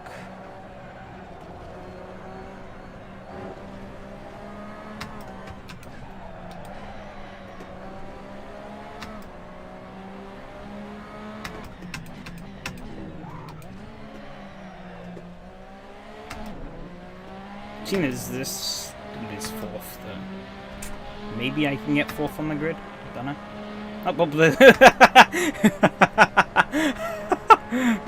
Speak of the devil.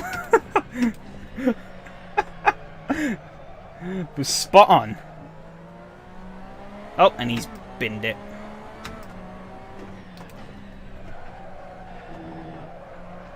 Predicted I'd get fourth. Exactly got fourth. Can match my PB this year like a second off. Oof.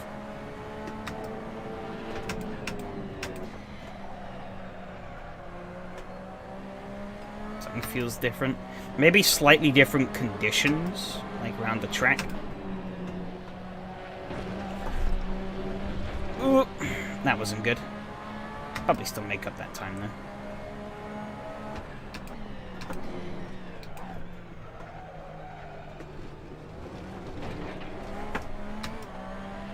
Or not.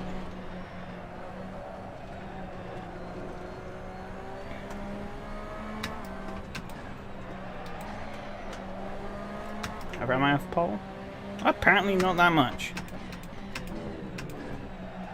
Which is kind of surprising. That was garbage. Watching too many streamers drive, probably.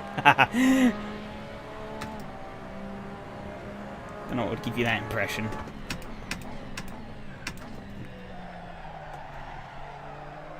Nicholas Latifi ain't got shit on me.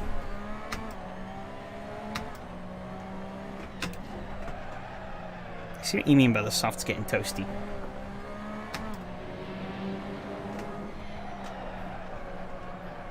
Yeah, they ain't working anymore. I'm just gonna park it. End of quali. Let's load her up with fuel. You had like 77 in this thing? I think that's a bit too much.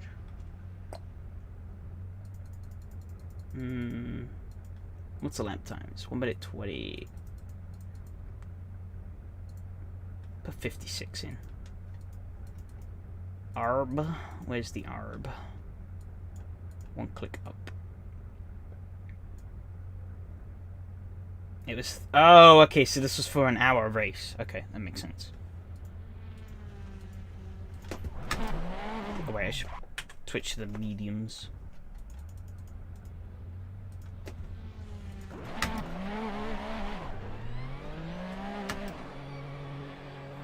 Hopefully I can get a little bit of running in. That's a fantastic place to stop your car.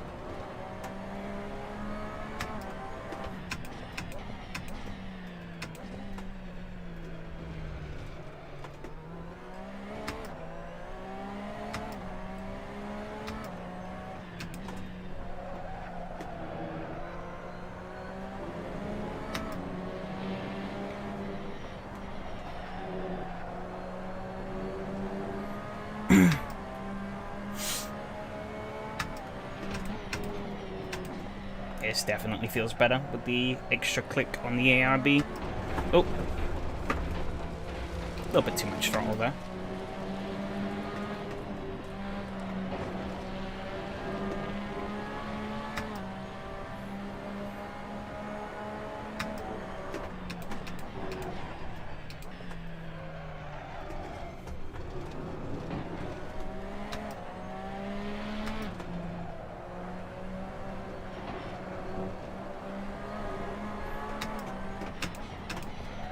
You know, I always find it weird when all the aliens sort of talk about, like, driving with, like, really low traction control levels. Like, I mean, low is in, like, high traction control, like 1, 2, 3. I can't remember what car it was. Oh, yeah, it was at, is it Lausitz Ring? Roman was telling me to run, like, what? It was, like, I don't know. 4 traction control or something like that. And like, I don't doubt his judgment that it's quick because he's lightning fast, but like at the same time AC's traction control is just fucking terrible. Sucks my soul having to use it.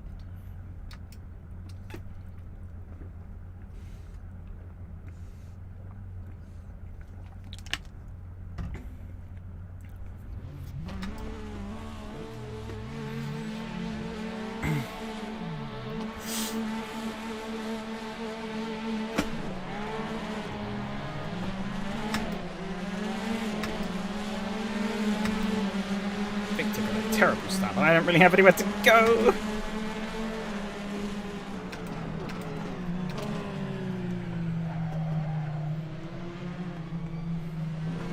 Don't want to bonk Alex. I got a dog shit run out of there. Thankfully, the next car is behind me, not alongside me.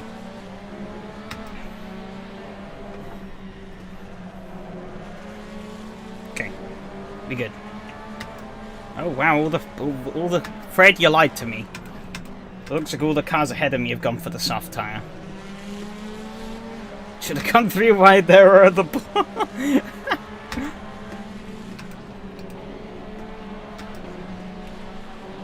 Oh wow, they're like all on the gravel here. Jesus Christ. My guys, keep it on the road. Is Alex going for the send on the corkscrew? That would have been very optimistic. You saw how the softs burnt up. Yeah, so I don't know why they're running it. Oh, sausage.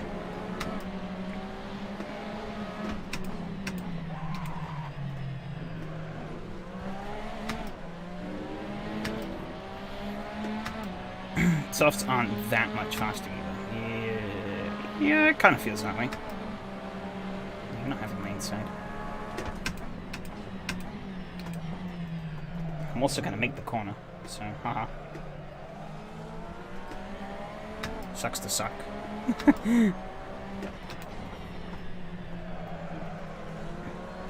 I say that, but I'm sucking pretty hard. Second on lap faster? If you can manage the temps, I guess. I'm under fucking gravel. What am I doing?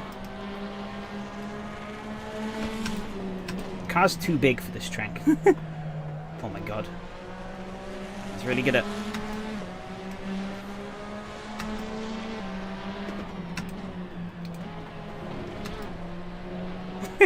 We're trading places back and forth. He's not going to try and send one on me on the corkscrew, is he? No. Thought better of it.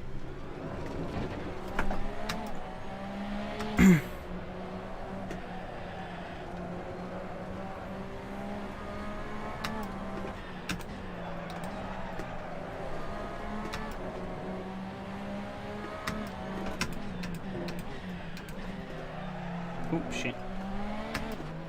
So these people are finding a way to manage the wear. Interesting.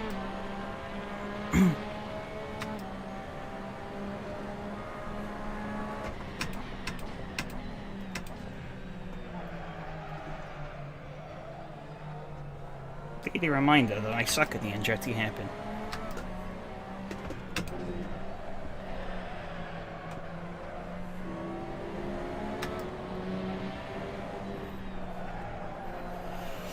God, if anything, it does feel weird driving GTs in Assetto again.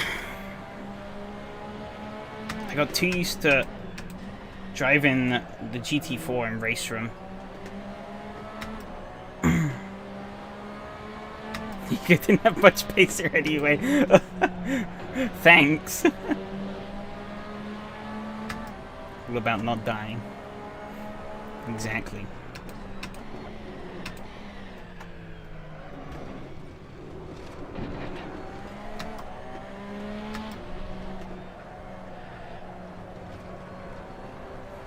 I mean, he's fallen off big time. I guess is he on the soft, so I'd have to check. He is. I think he's burnt his tires up trying to fight me. Oh, yeah, he definitely has.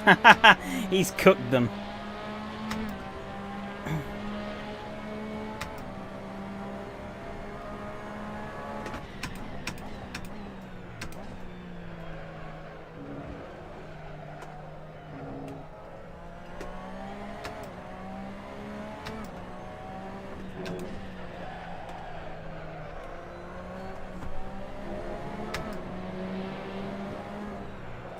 I don't know why. Driving this in AC is it's like my brain is kicking back to when I drove the Porsche Cayman GT4 at the weekend around Bathurst in that Race Room Championship. I like my brain is telling me like lift off the throttle and this thing will just pivot, but it's not how AC works.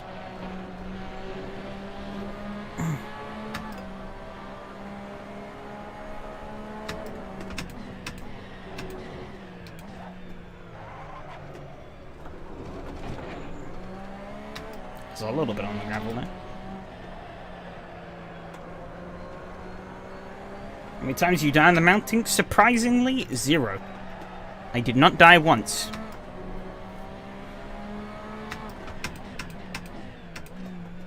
It was a 10-lap sprint and then a 30-lap feature.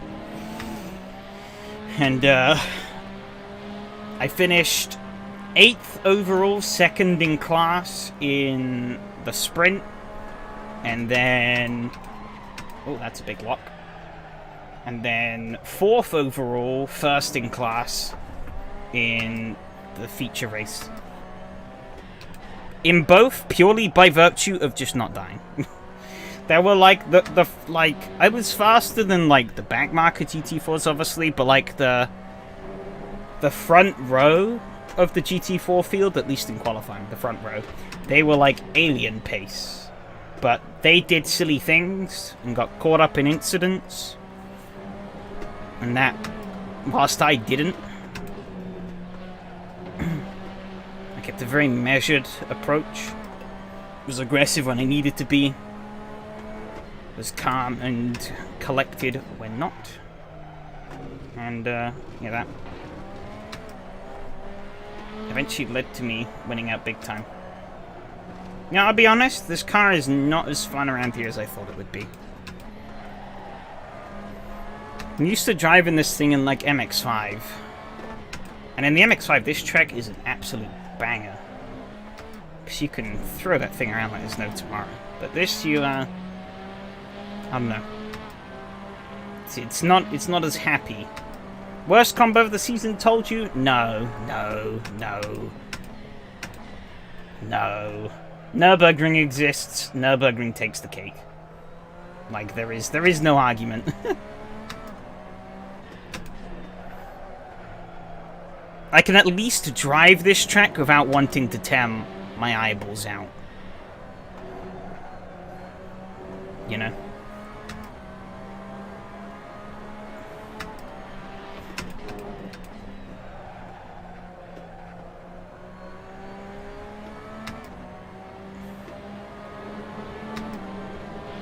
Like, Nurb GP was diabolical, and there's no way you can save that. Now Sitzring was also pretty shite, so definitely a toss-up between Lausitz. Oh, I got that wrong. Lausitzring and Nürburgring. Like, I'm not having a bad time driving here. I'm just not having as much fun as I was in the MX-5 Cup. Nürburgring was your favorite? Was that because you were running up front? Because I can tell you, being like in the middle of the pack in Nürburgring is fucking horrible. This car's too big, you can't overtake for shit. I had cars ahead of me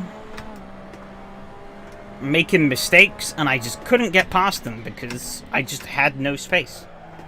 Like, I had the pace, and I had to, I had the pace to get by those guys, and I just couldn't, you know.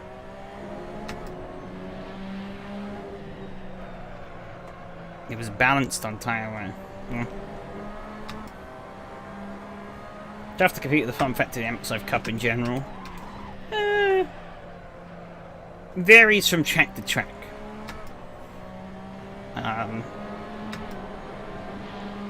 Different tracks are different levels of fun with different cars. Albeit, yeah, the MX-5 is usually a pretty good pick at, like, everywhere. If it's a bad track in the MX-5, it's probably not going to be a good track in anything else. What was I thinking? Didn't slow down enough for that corner.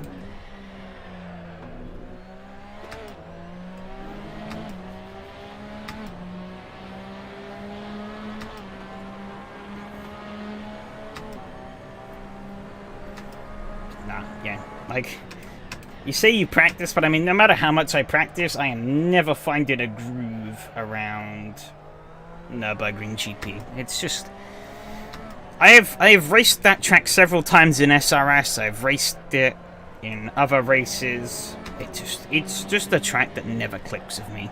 It's too narrow. It's not interesting series of corners either. Like, I don't know. I feel like in general, Germany really doesn't have any interesting... I take that back, actually. Sachsenring is quite fun. That is in Germany, right? At least AC's rendition of Sachsenring is fun. I tried Racerum's version, and I was like, oh god, what is happening?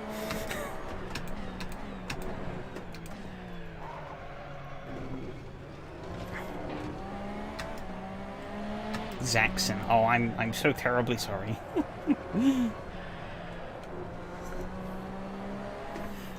But yeah, Nürburgring, mid. Hockenheim, mid.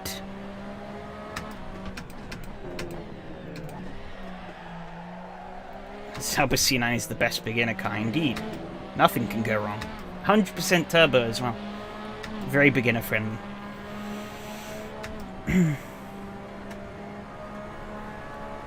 Trying to think, what other German tracks are there? Oh yeah, Lausitzring, that's bad. Unless it's the oval, then it's okay. But oval kind of jank also, because it's like a giant tri-oval with no banking.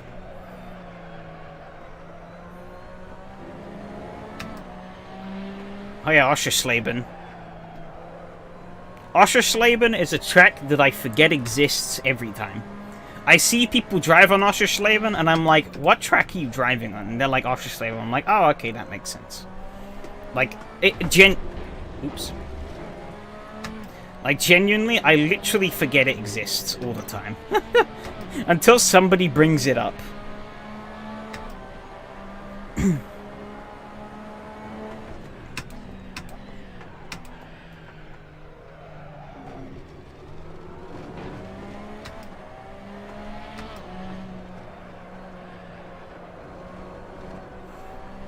But I don't know, I haven't really driven Oschersleben enough, as you could probably tell, to really give my formal opinion on it.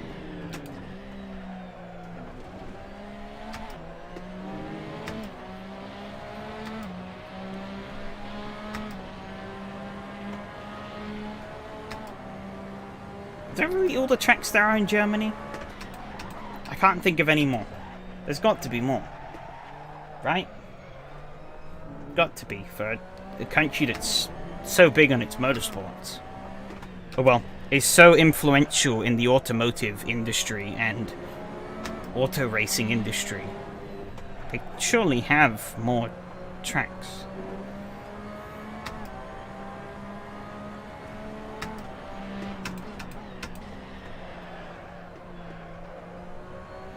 But my brain is literally can't think of any more. I guess there's Avus, but Avus is dead. Norrisring. Norrisring.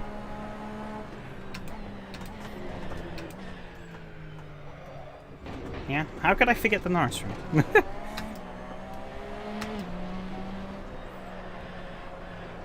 Norrisring is Chad track.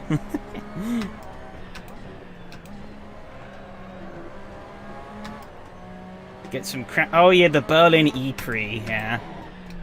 Yeah, nobody cares about that though.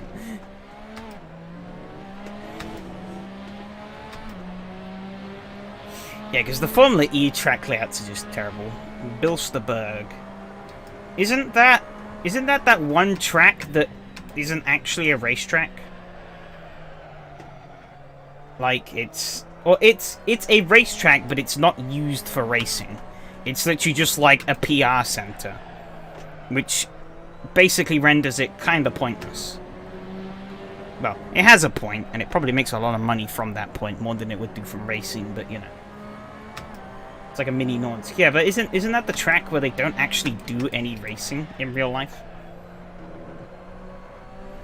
And it's just like a pure, like, showcase PR venue? I remember reading that somewhere. There's a track that was a very similar, if not the exact same name, that was like that.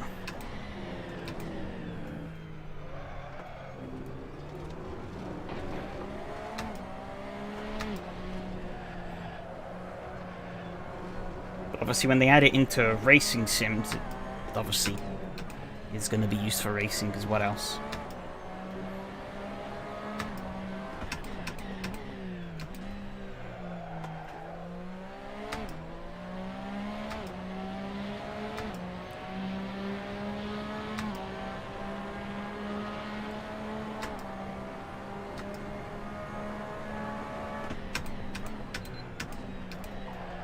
Trying to read how much fuel I had left.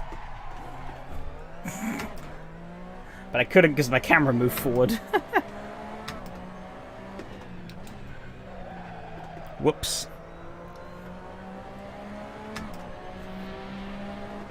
They have Nords, they don't need 25 other tracks. Your PC crashed, damn. What is it with people and PCs crashing tonight?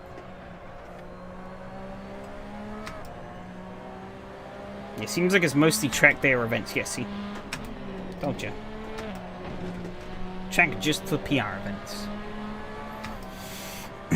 You know, I used to, like, hate Nords, but I am starting to grow on me a little bit. I still think it's a pretty crappy racing venue, because there is just nowhere to overtake, but I've learned the layout a bit more, and it, you know, it's a fun little challenge. But again, racing is poo, so that knocks it down quite a lot of pegs.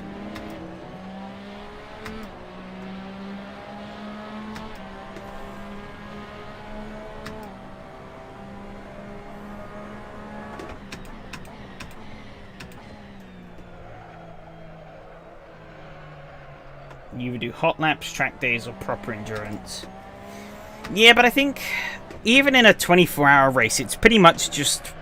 It's not really a racing venue. It's more, can you survive and out-strategize the other teams over 24 hours?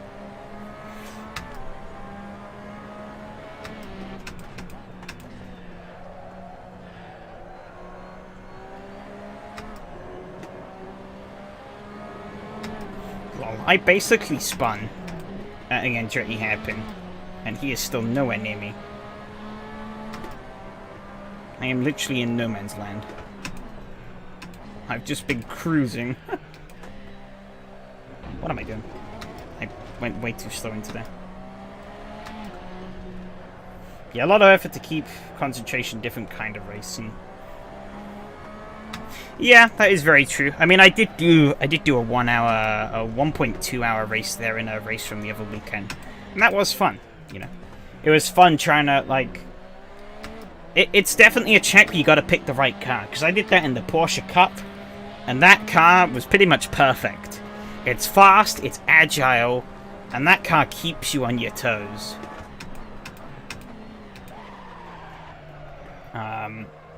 You know, like, we were jumping every lap into the Flugplatz. And it was awesome. But, like, you couldn't really race. It was basically just hope the other person binned it and you didn't. Maybe should have gone with the sauce, but they would burn here. I think you might actually have had to practice, yeah. Mediums was definitely the right call. I don't think I had the pace to catch Alex, and the guys ahead, because they've all done their homework. And well, as you can see, I have more than enough of what I need to keep the car on track, mostly. And to keep the rest of the field behind me by a comfortable margin. So, yeah, I wasn't expecting anything more than this, really, this race. Very, very by the numbers. I came, I got what I expected, I left. Second lap, you could be in the mix. Yeah, but that means I have to go a second a lap fast. Principles, my guy.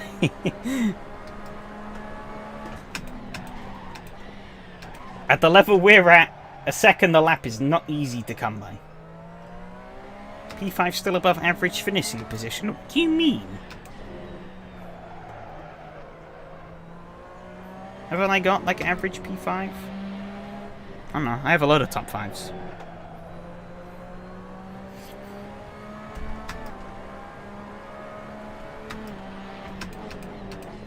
Unless you mean 5 out of 11.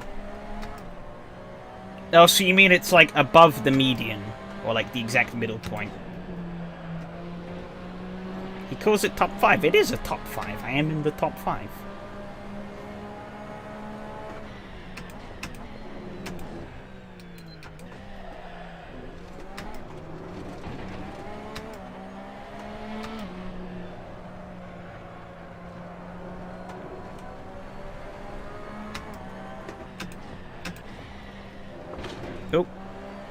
sausage.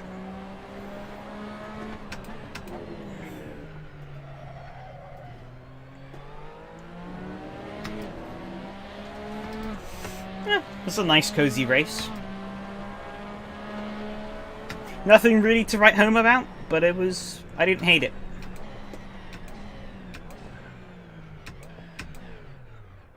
Maths never was my thing.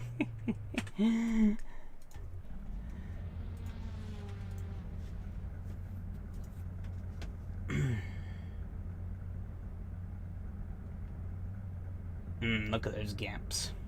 You love to see it.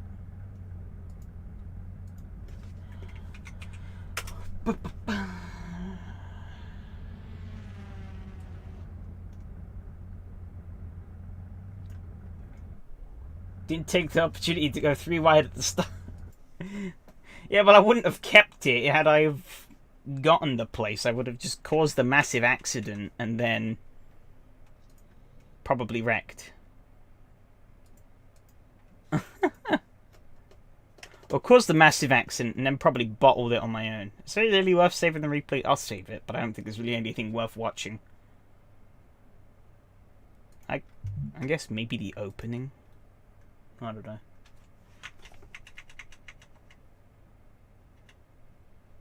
It doesn't matter if you make up a spot, it's hard to pass. I mean, that is very true. It is very true. I mean... I guess, yeah, I say that, but then Spa happened. You remember what I did at Spa, where I, like, held up the whole field for, like, 3/4 of the race?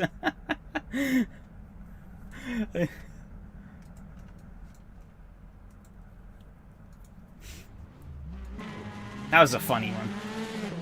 No traction control start, still paying off though. You'll have to see it. Except I just ran out of run. So.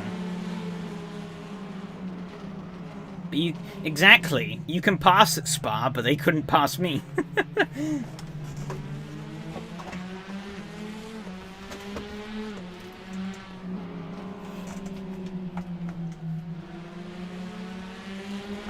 Look how much space that was. Let's go back.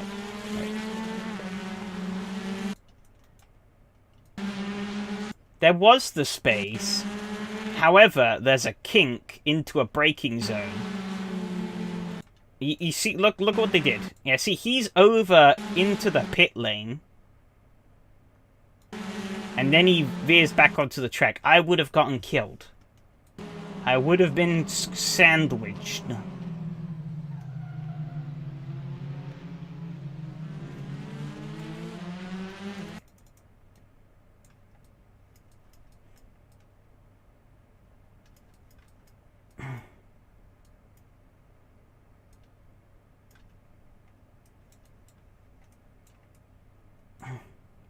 I blocked off the inside here so you couldn't get me. Alex gave a lot of space into turn 1 as well. I guess, yeah. Put it on. I don't know what he was doing here. But I put it on the gravel so he gets by. Has the inside line. And he somehow gets such a bad run through the corner that I just sling it immediately up his inside.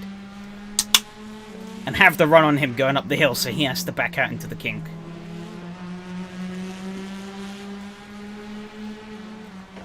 I mean, he could have not and killed us both, but... Actually, if I look at it... I gave him space around the outside. He could have tried it. That's why, if anything, that's why he got a better run here.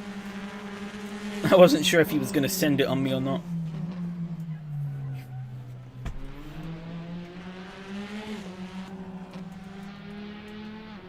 Yeah, I was driving really bad these first two. Actually, I wasn't driving that great all race.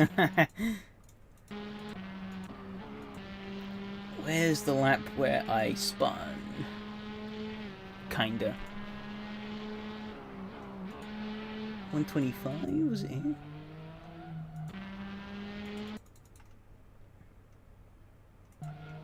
No.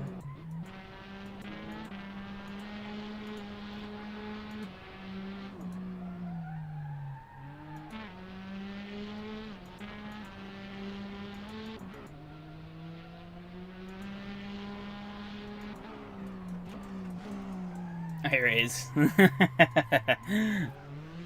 that wasn't too bad, actually. Cheeky little drift. And that was about all that was worth watching there.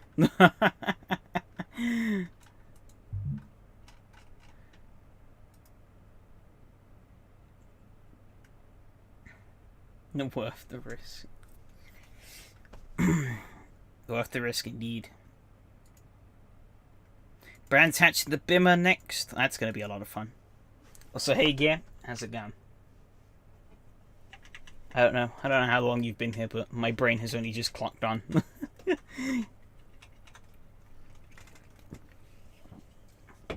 As the others can attest, my brain hasn't been the fastest tonight. Porsche. Wow. That was a clean race. Well, Andreas here had to go and ruin it. But other than that, clean.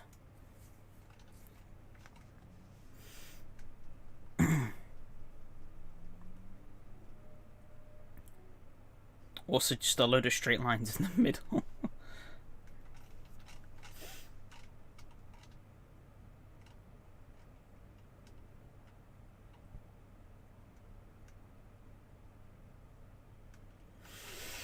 Yeah, they were all too fast for me to catch. I'm not going to be on this top 10 at all, am I? Oh, no, I'm 5th. I mean, I guess the week has only just started, so I'll very quickly slide off of it. I don't think I'm on the top 10 for any of these. No, I'm not, because all the fast guys come and steal these spots. P6, the fastest race lap. Haha.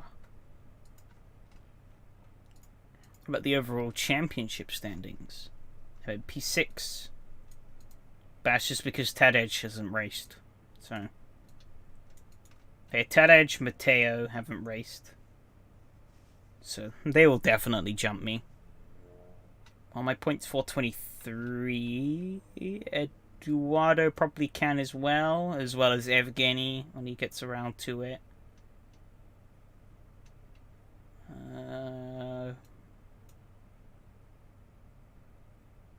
I don't think Jack will, unless he wins.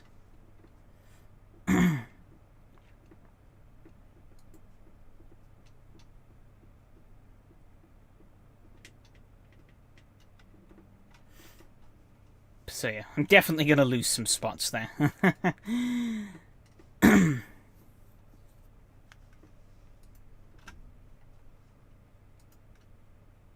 That was not a terrible race, though. Could have gone much worse.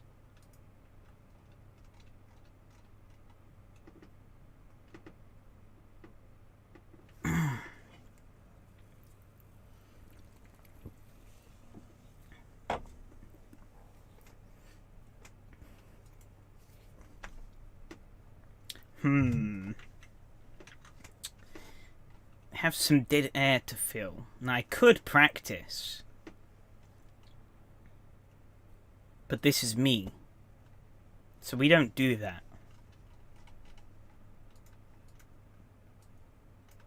But I also don't have anything to do.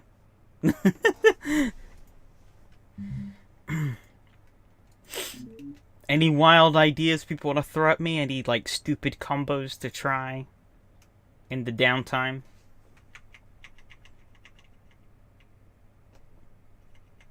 Because, I mean, it's Brands Hatch, so... You know, Brands Hatch, fixed setup, BMW. I've driven the car enough, I've driven the track enough. Never the two together, but I don't think it should take me too long to pick it up.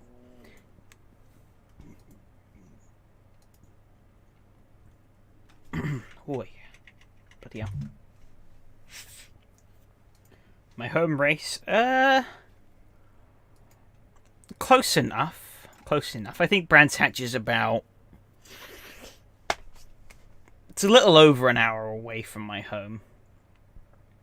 Zandvoort with the old Lotus Formula 1 car. Which old Lotus Formula 1 car? Oh yeah, load up another sim and drive something to throw off the AC field. Oh yeah, that's a perfect idea, Fred. Yeah, let me go do that.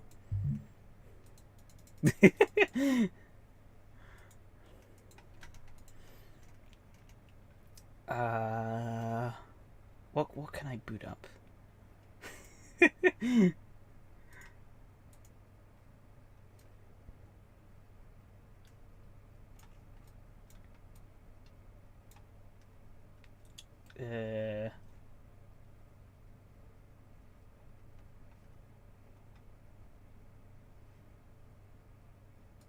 Let's see how Raceham runs on recording. Will it be more or less busted than James? James's POV. I suspect it probably won't be as busted as James's POV, because I don't know what he's done with his, but that's like janky as hell. But I forget this takes ages to load. By the time Raceham's loaded, we'll probably have the race ready.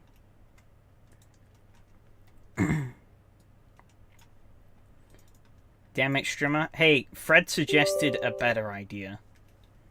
It's time for me to throw everything off by playing Understeer Room. Is this gonna work? Voila! It works. Perfect.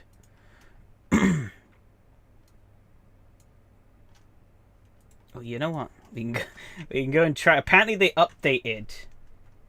James is a mystery even to Rebecca, I'm sure. Apparently they updated this, so let's go and try it again and see how equally as terrible it is as it was beforehand. A display error occurred. Fantastic. You love to see it. The new benchmark in open wheel racing. No, it's not really.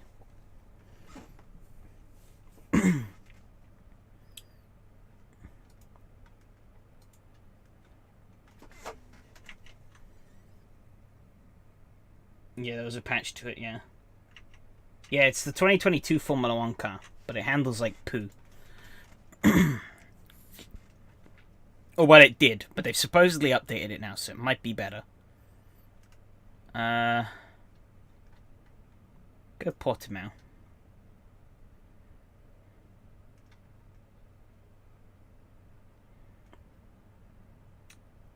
Need to do a wee bit of learning of Raceham's Portimao for 2 weeks' time. Yeah, R3's web GUI is bad. Yeah, it's terrible. Hey, Mihao. See, you're back. Why does every click have to go through their server so annoying? Yeah, it really is. Hill climb would have been the obvious choice. Or give it a little shakedown here at Portimao. Oh. Ugh.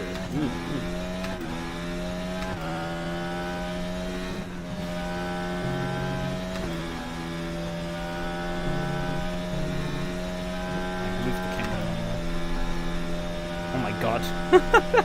My wheel is just... It's very stiff. Oh!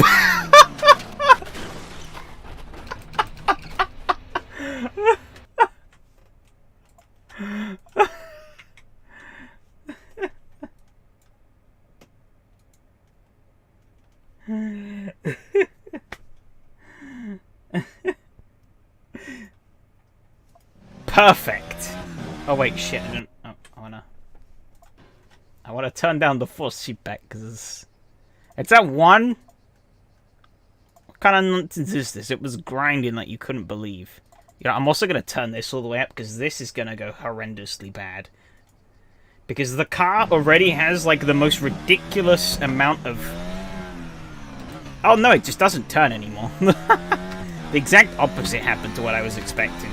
I increased the steering ratio. Now the car just doesn't turn. Yeah, look at this. Like I'm like hardly turning at all. And I'm turning perfectly enough to corner the last corner. Like that just shouldn't happen. That's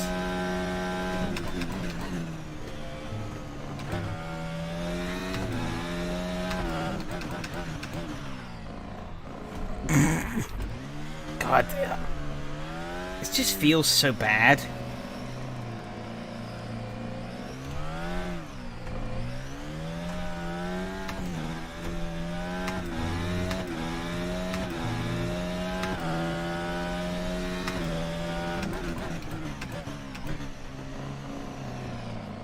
What is this grip?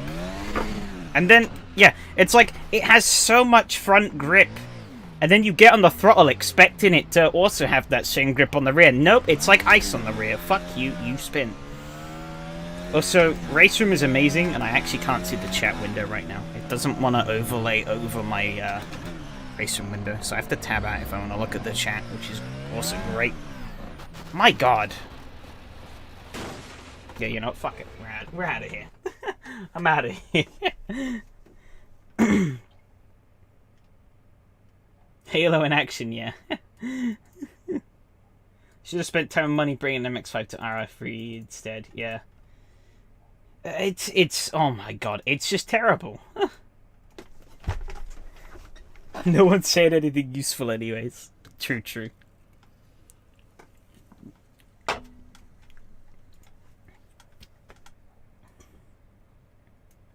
No one will be able to race it. Yeah, like, I can't imagine how people are going to race it.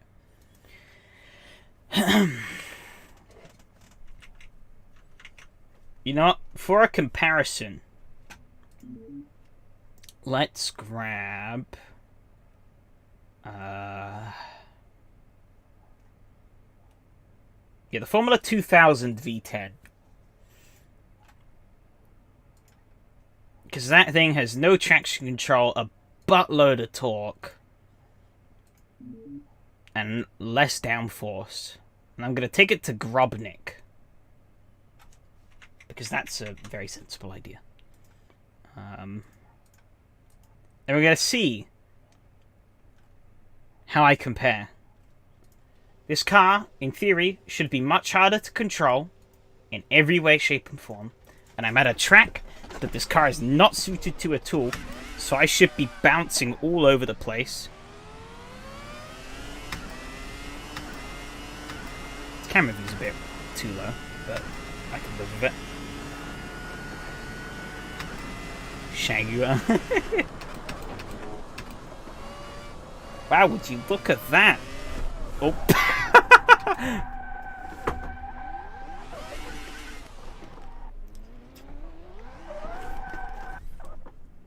The car does not feel like it has, like, infinite front traction. And it has a realistic amount of rear traction.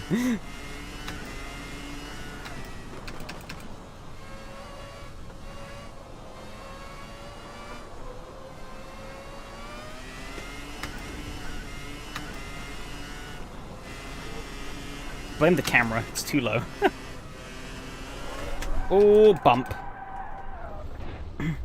But see, this is a combo, alright, where I expect the car to spin here, because this car is not set up to deal with the bumps here at all. Like you can see, it's jumping around all over the place, and I'm barely having any speed there. But Portimao is an FIA Grade 1 track, so it's like smooth as butter.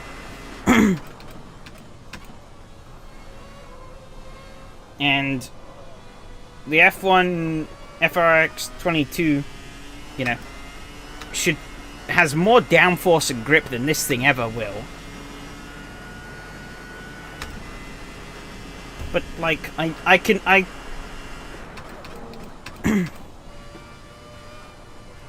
you know, I can actually drive it. You really could do some setup changes though to make it less bouncy.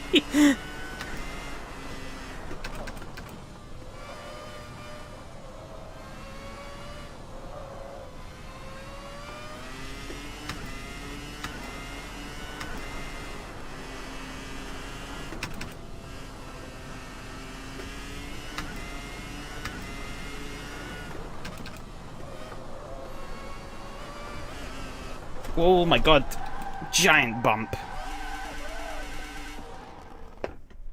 It's also probably time to join the race now. But you get my point. You get my point. We have a good BMW lobby. I didn't check. I was too busy.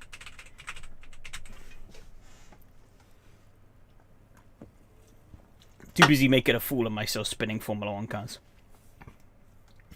Oh yeah, 11. Nice.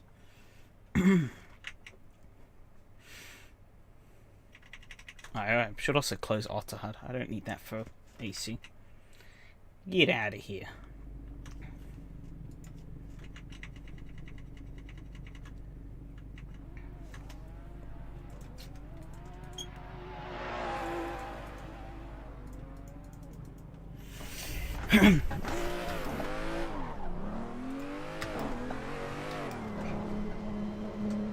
But yeah, so like, as I was saying, the Race Room one, it has like, when you're like off throttle, the car feels like it has infinite grip. It's just like super glued to the road, but as soon as you lick the throttle, the rear tires suddenly just get glazed with ice, and you just have nothing. You have nothing. It makes no sense. Haha! I thought I saw a sneaky owl there in the joining list. I see him boot up AC. Let's see how the Rally Master will do on a track where the trees are all behind barriers.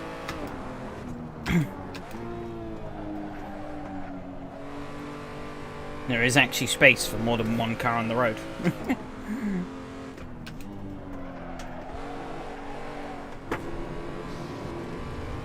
Oh my god.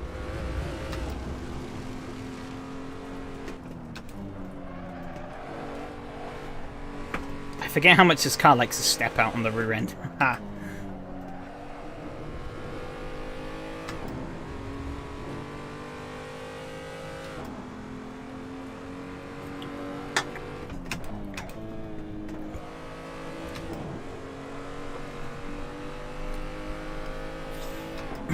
Stop making us stuff with the combos. No.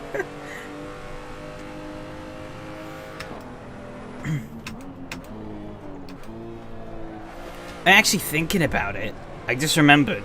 Paired with the announcement of the FRX 22 in Race Room. I don't know if you saw, Fred, but they teased a truck. I'm intrigued to see how badly that drives. As from my experience of Race Room can only get one kind of car right, and that's touring GT style cars. You know, your middle of the road car that doesn't do anything spectacular.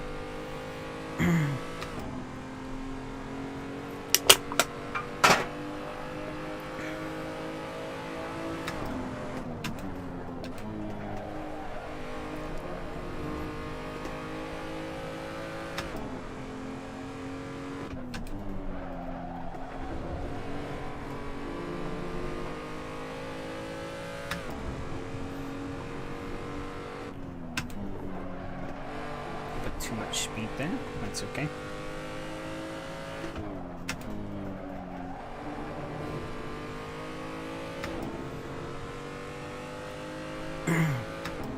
Love me a good bit of Brands Hatch GP to wrap off the evening. I did also definitely set the stream back to... Yeah, okay. I had to make sure I'd set the stream back to show AC. Otherwise that would have been a bit disastrous, wouldn't it?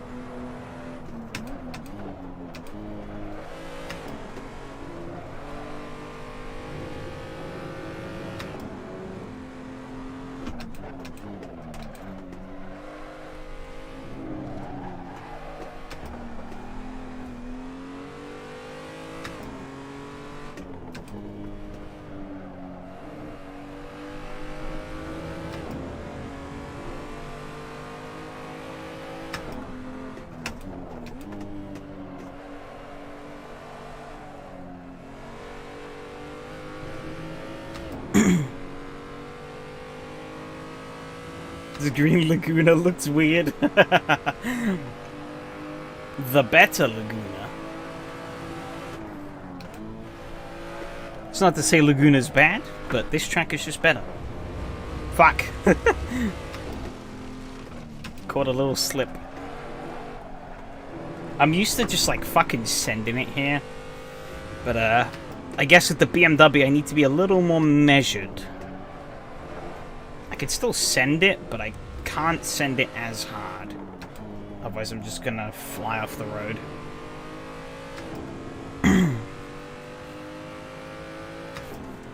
You know what, actually? How have I never raced the Estonias here? How?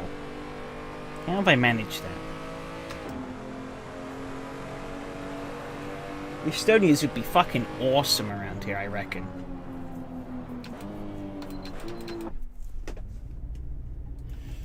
I've somehow just never thought about doing it.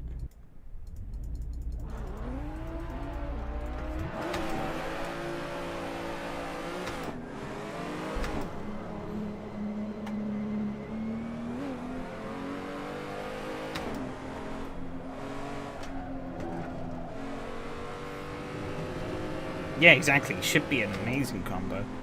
Does that mean I need to do a rerun of the Estonia Championship? I only did it last season.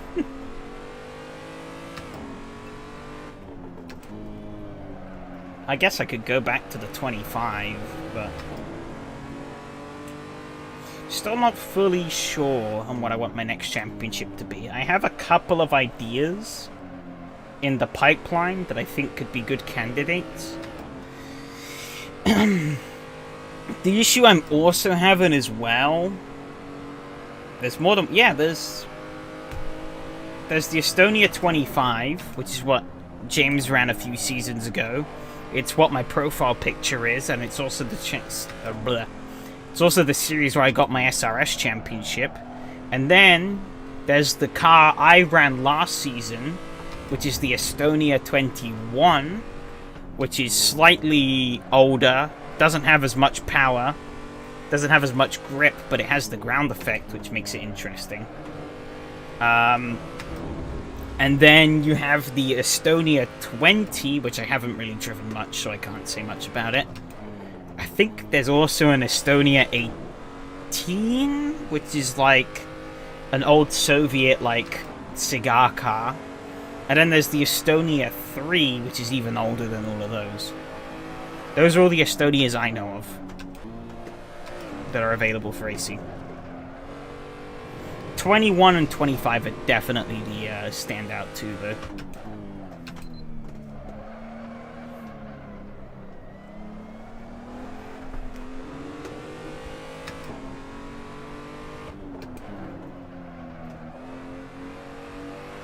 I was thinking about maybe picking the Estonia 3, but I feel like its gearing is a bit too short for a lot of tracks, so I don't think that would make it very fun.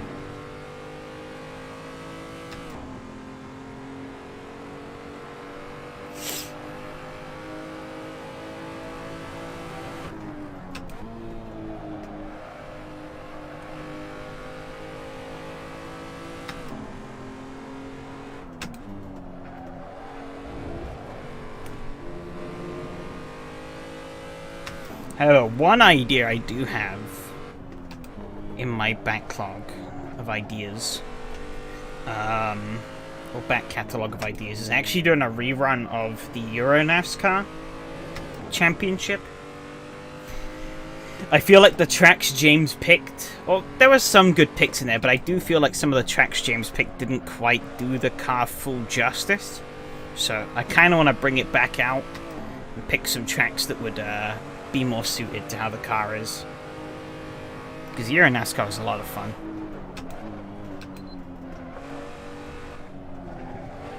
The one thing I was going to say, I'm a little hesitant as well. I'm kind of tempted to go with something a little bit more. Yeah, can use the Mad Formula cars, haven't been on a Euro slot. Yeah, true.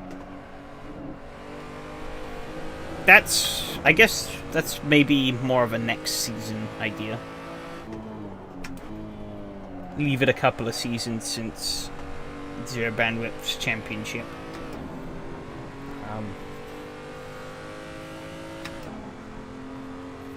I don't want to give him too much depression from that.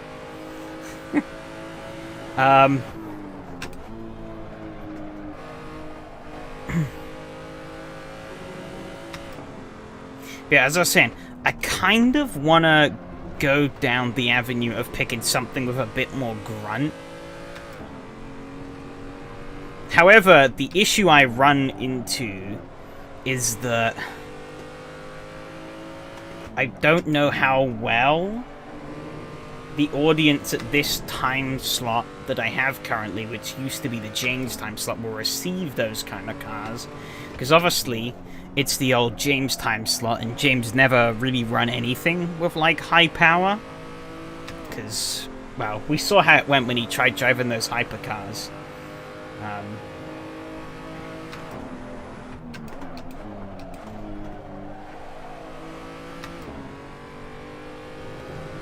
So yeah, I don't know.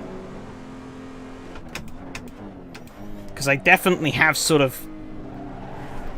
Oh, shit. I definitely have kind of yoinked that audience. Yeah, don't forget James driving the Euro NASCAR, yeah. And that thing doesn't have much power. It has more than what he'd usually pick, but it still only has about, like... I mean, it still has about, like, 400 horsepower. Not a lot. I drove T2 on second gear.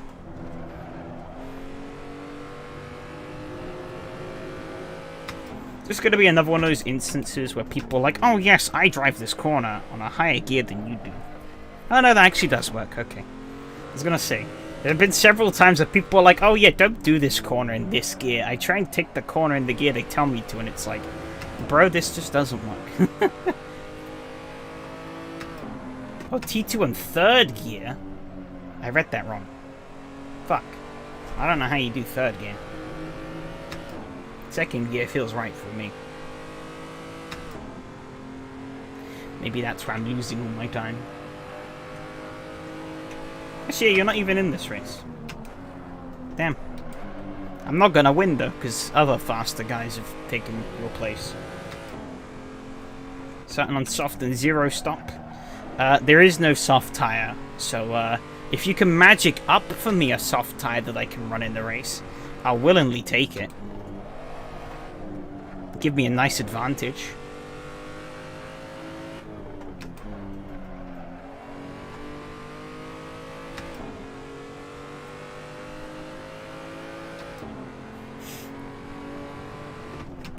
Damn, copy, I'll get back to you. Didn't use the right line. It's, we are checking.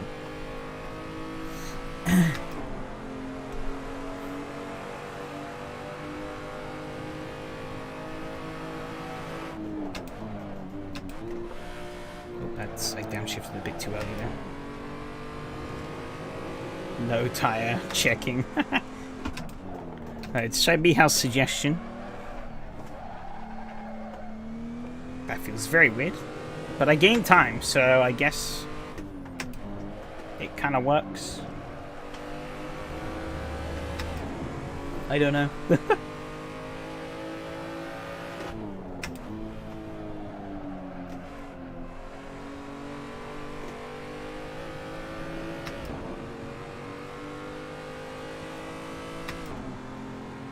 It's still funny how this car in Race Room feels nothing like the car here. Like, it feels completely different. That's a wobble.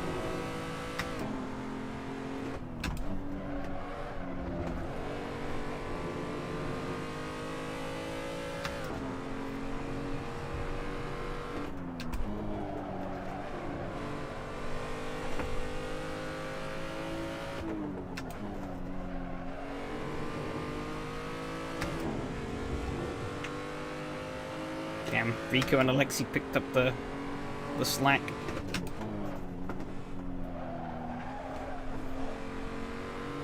Shit, I lost like pretty much all my time coming out of there. Fuck! God damn it. AC version is much more nimble, yeah. Racer version is a fridge on wheels, indeed. Sounds awful though. Which one sounds awful? The Racer one or this one?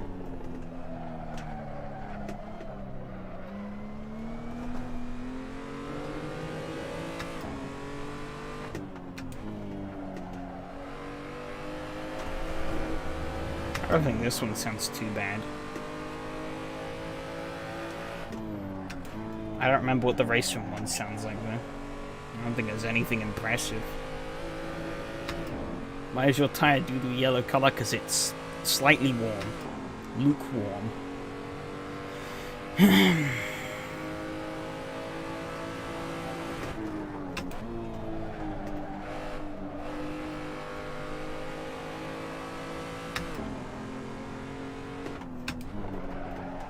You know, I kind of... Oh, fuck. God damn it. There goes all my time gain. Huh. I sod it.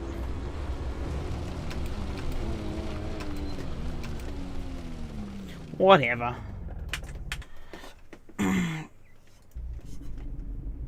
Tie app shows slip angle and lockups. Shows slip angle? Huh? What's... What nonsense do you speak? 16 lamps should be more than enough, right? Use hard tires for all sessions in BMW. Why? I mean, I see Walter's using them as well. How come?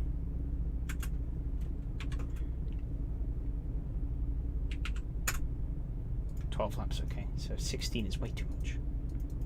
I'll put 15 in though. That should be plenty. Yeah, why the hard tires?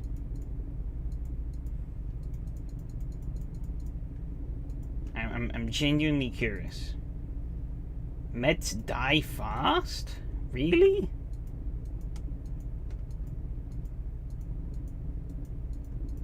You know what? I'm a gambling man. I'm gonna take you up on that. Hard tires. Apparently a lot of the gridders changed to hard tires.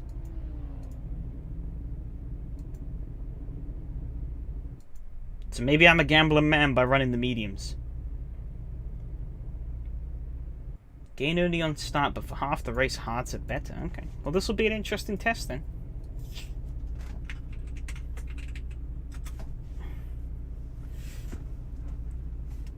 Damn, he should have said mediums. Throwing him onto the wrong tires. Helping him out. As soon as the Speedy Boys change tires, the entire grid changes too. I mean, that is basically how it is.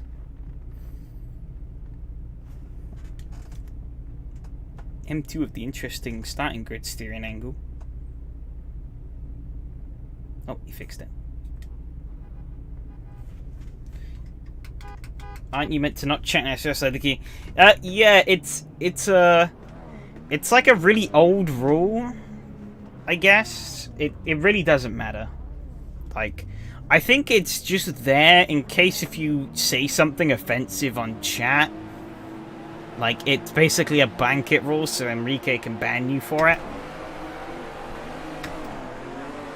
No traction control start. See you later, Rico. But yeah, everyone chats in SRS, and it really doesn't matter.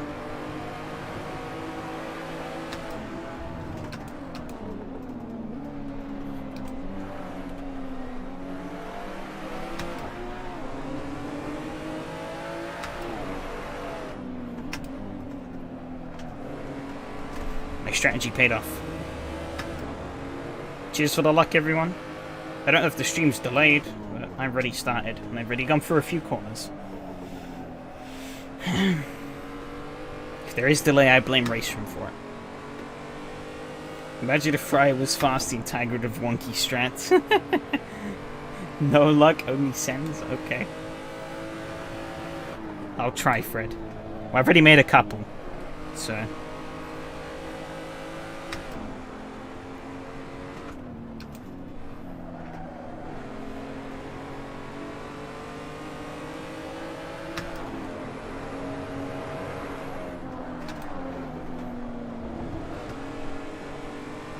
There's another send for you, Fred. Oh,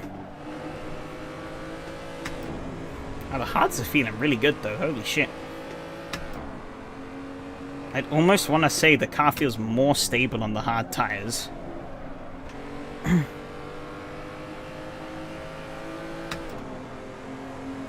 Nice move. Thanks, Mihao.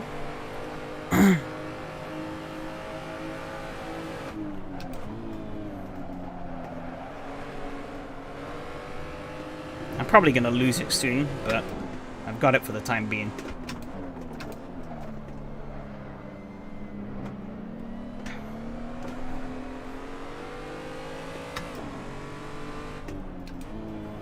Streamer racing good. It's Brands Hatch. GP. Take care of Toros and yesterday 3 incidents. Don't worry, I'm not as fast as you, so he's probably going to streak off into the distance. My main concern is old matey behind me. Toro is Mateo's favourite driver. When no room left for being corners. Yeah, I haven't really raced him much before, but I know he is quite aggressive.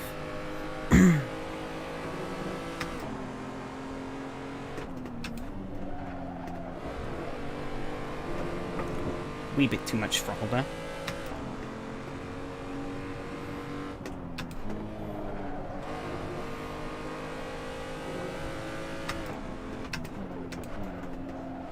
But you can see he's already kind of streaking away on me, so...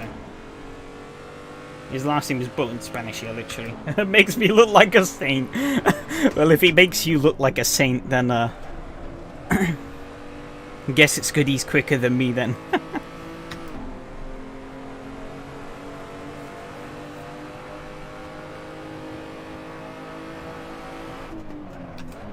I think I might break myself into turn 1 and missed the apex, but could have gone much worse.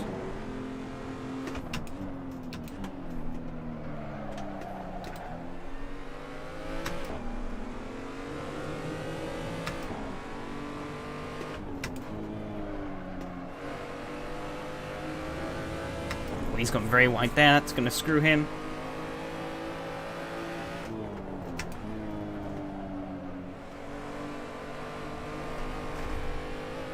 Very slippery there. If he can start fighting with Alexei, that'd be perfect. Because that will sink both of them down.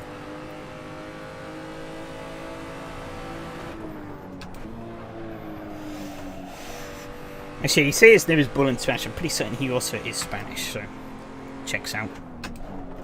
Good old bit of Spanish aggression. But I guess it's only fitting when your last name is literally Bull. Oh, I've overdone it. Piss. Car has no clutch. Send help.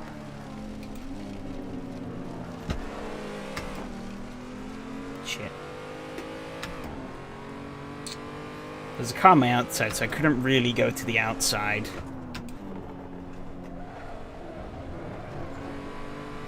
So I kind of just had to... Yeah, that wasn't ideal. I'll have to apologize to Alexei after that. But,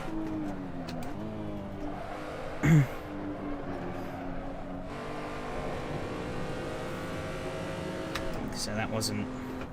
I was basically stopped on the apex there.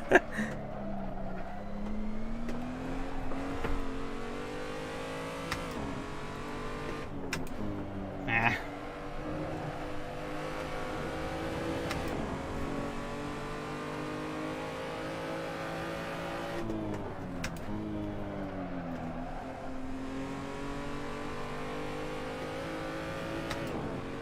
Tires ain't feeling as good anymore.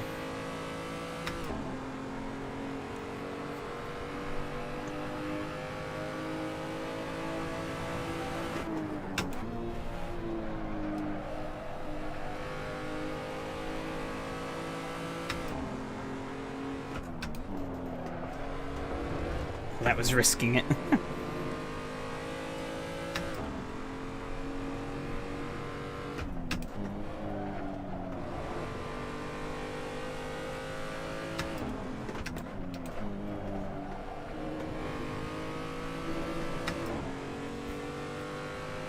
Alexei on the gravel a little bit.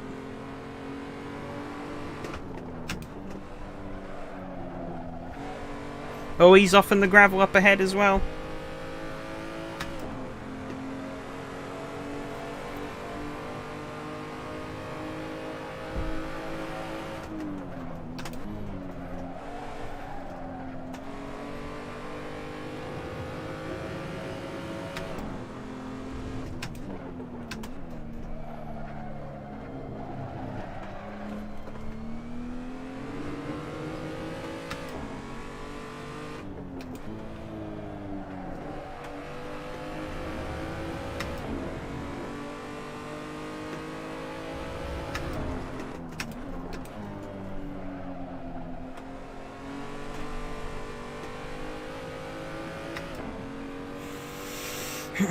Oh, what? Oh, rip. I guess it's Alexei disconnecting. I was wondering what the fuck was he doing, and I then see him go through the wall. I'm like, oh, yep, that's disconnect. It's a shame.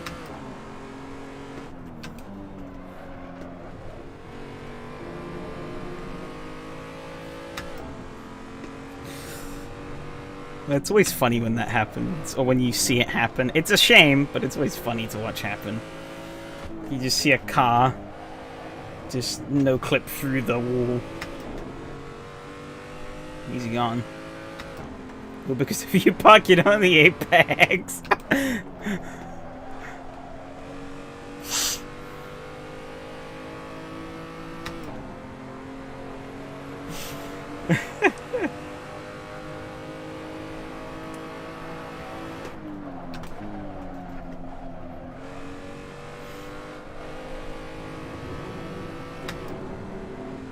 In my defense, I didn't really have anywhere to go.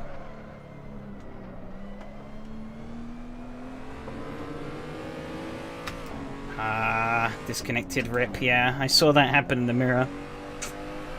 It's a shame. Also, sorry for parking it on the apex on you.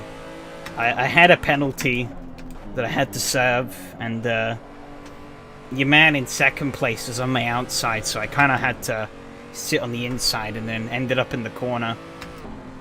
Would have stayed on the grass. Well, staying on the grass, you risk getting even more of a penalty. Also, corner, and I would have had to have done like the world's sketchiest rejoin on the corner.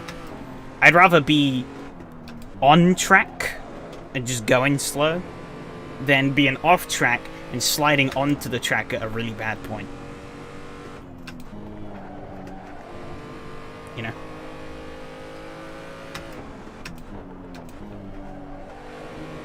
Why would you get another penalty? Because that's just... If you're in like a penalty zone and you're still going quick, AC will just keep layering those penalties on.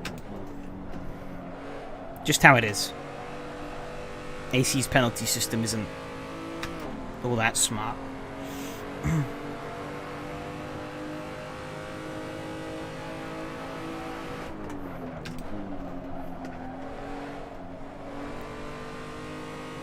Halfway in.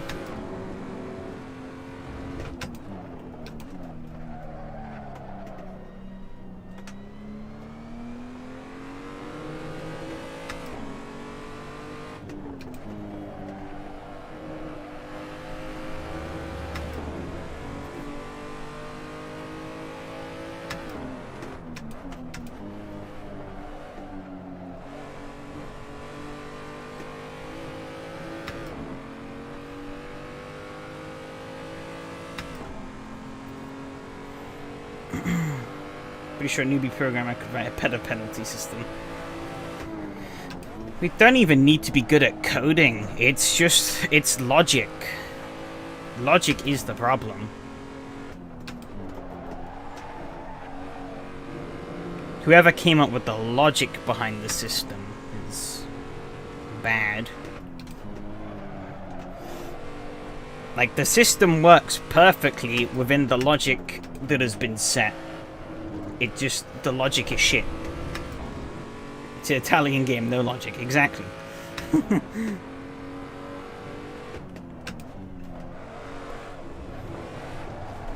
Oh, there's a bit too much curb there.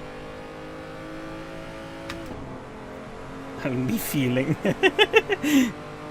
Shit, he put in a good response lap there whilst I kind of choked away a bit of pace. We're pretty evenly matched, though, it seems. If he maybe has a slight pace advantage. Especially if I keep doing that.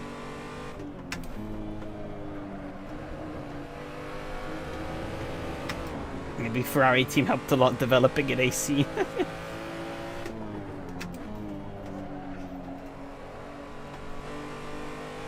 I mean, Kunos did work with Ferrari pretty closely, didn't they?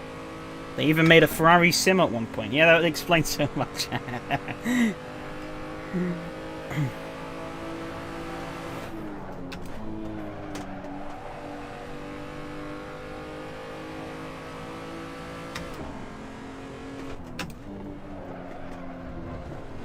What if it turned out Binotto was the head of Kunos all along?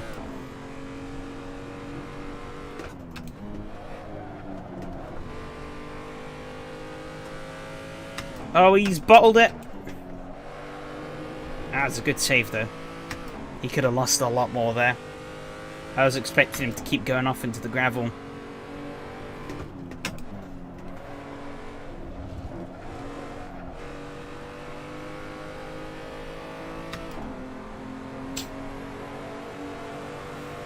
He's feeling the pressure. It's a pretty shit lap from me, though. So I could have been a lot closer had I just done a better lap there.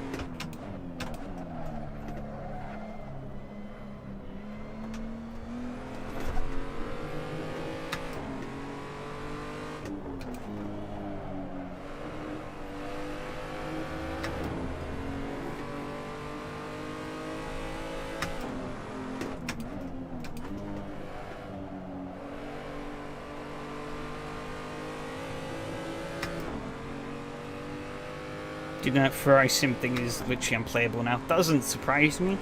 It's old and they haven't updated it in donkey's years, so. Damn, he's really taken the grass there.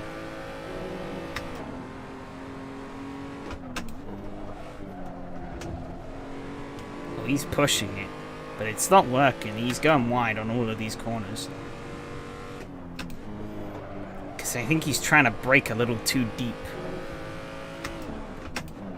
The trick is that you brake early and you cut as much as you can.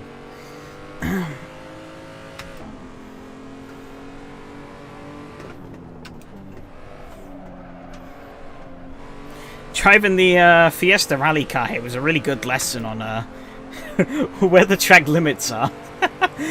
Because we were cutting all the grass around here.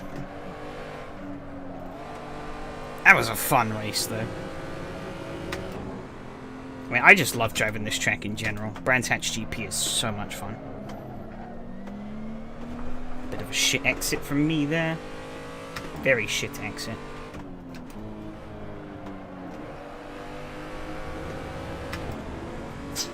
If I can keep him under pressure, as he already seems to be, he'll hopefully keep wobbling, and that should allow me to get in for an attack. And then I just need to not do the same.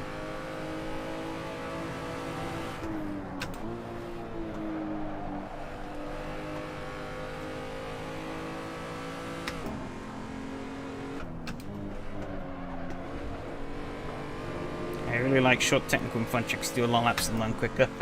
Honestly, I wouldn't really call this track technical. Brands Hatch GP is quite a fast track for its scale.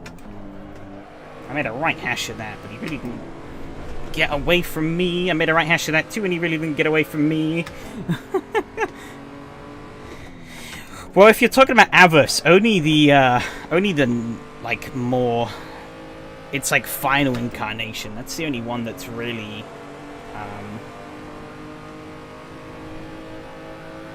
like short.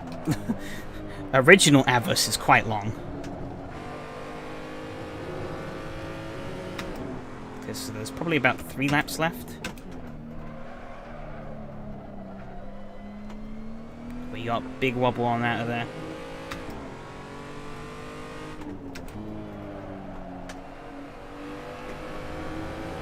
I call this technical because I'm bad. Fair enough. And I guess this track does have technicality to it, in the sense of like the corner variety and stuff, but I say corner variety, but the GP track, these 3 corners are kind of similar. They're very similar. You do have to approach them slightly differently due to the different ways they're laid out and whatnot, but they are pretty similar corners. I don't know what I was thinking there. I didn't do that right at all. Oh, I straddled a penalty there big time.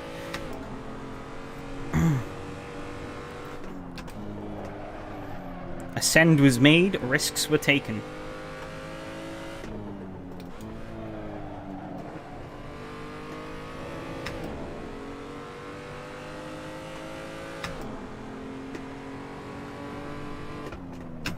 does seem to just have that pace edge, especially if I'm gonna fucking do that.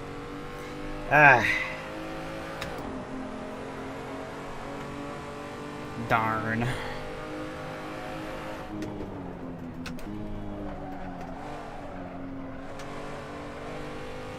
When I tell strategist so he makes a mistake.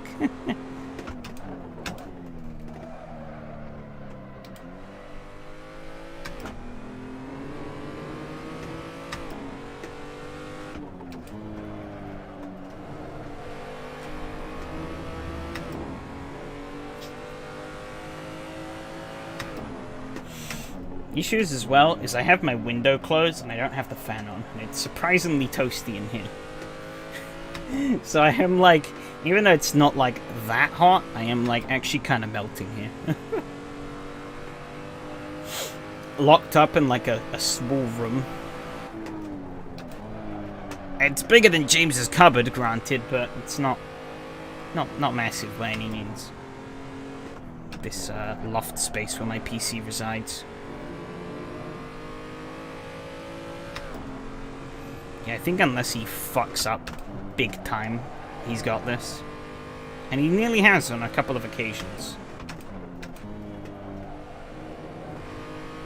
So, I don't know. There's a chance. It's just a very slim one. I think he's sort of found his mojo. And with me losing so much time, he's going to have more or less pressure to really do anything.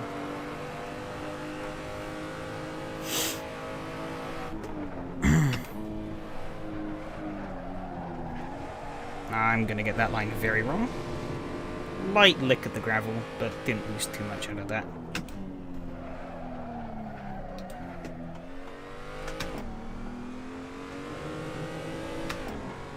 I think I've used up my best.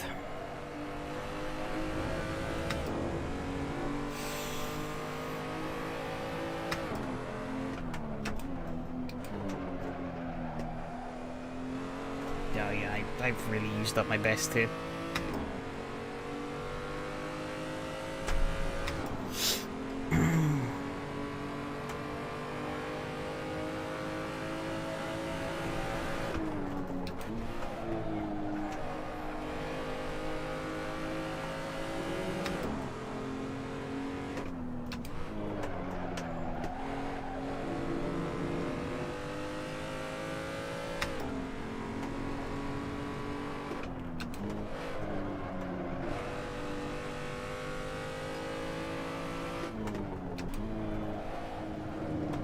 Has he got a penalty? I think he got a penalty. Holy shit.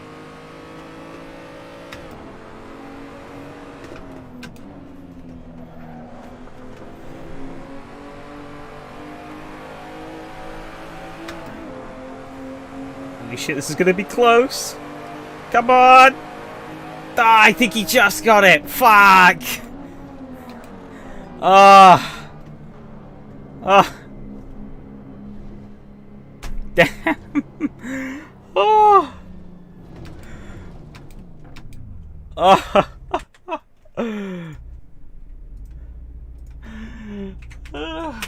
Jeez.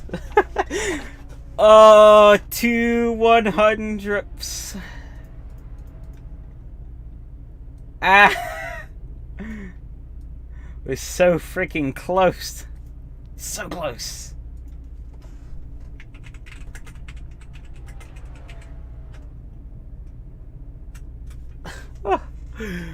Oh,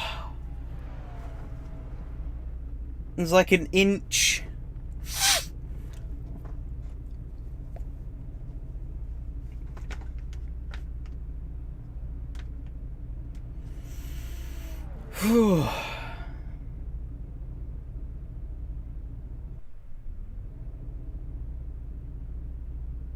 Fucking hell.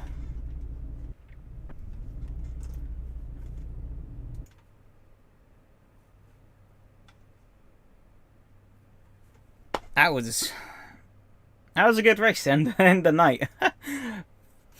Croft and Brands Hatch in one night. What could go wrong? Like, perfect.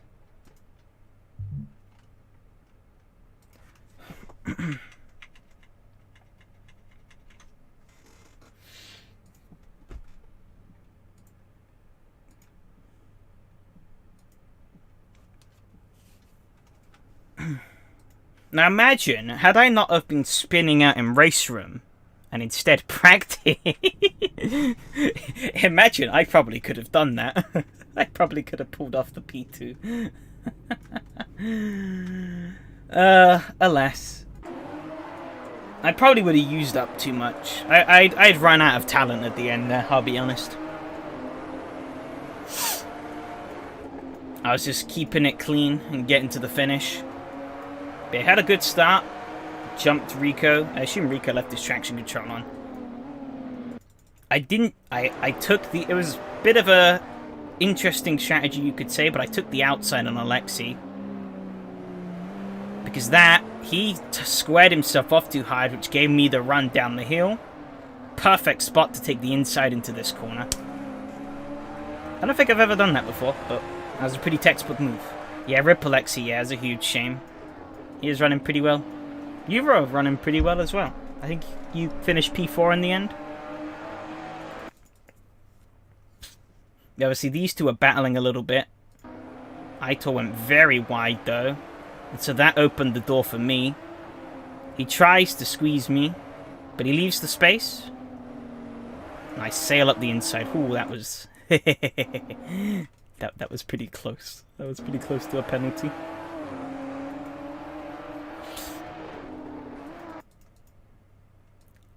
I love just skirting the track limits around brands and just avoiding the penalty by the skin of your teeth. Now, where do I get the penalty? Not this lap, is it? No. I was doing a good job of keeping them behind. I was pulling a gap a little bit because I think he made a little mistake. And then I just carry a little too much speed. Just a little too much. Just a little too much. And that got me a penalty.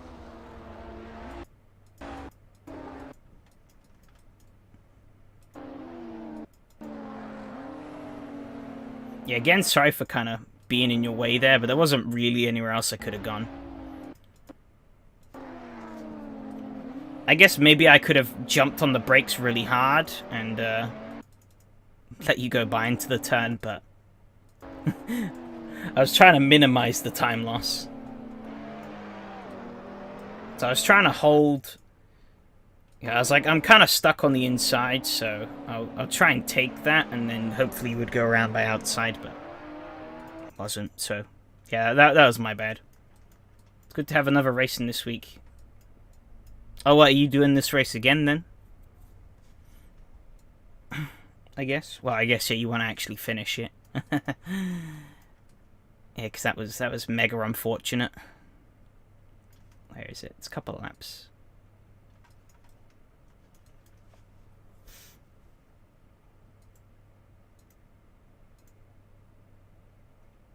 Yeah, whoop! There he goes. It's always... It's tragic, but it is always funny watching that happen, because you just... I was like, where is he going? Why is he moving to this side on the straight? And then I see you just glide off through the wall, and I'm like, oh no. He's disconnected. Rip. Oh, look at those wheels. Fantastic. Those grooves in the wheel? They might be. Interesting.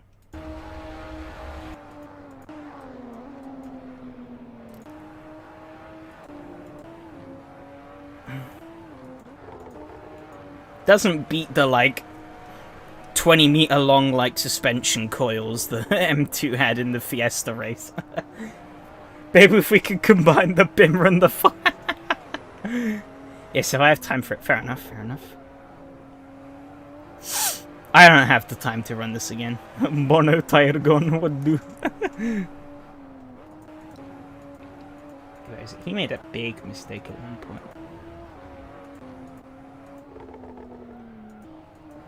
I don't remember where it is.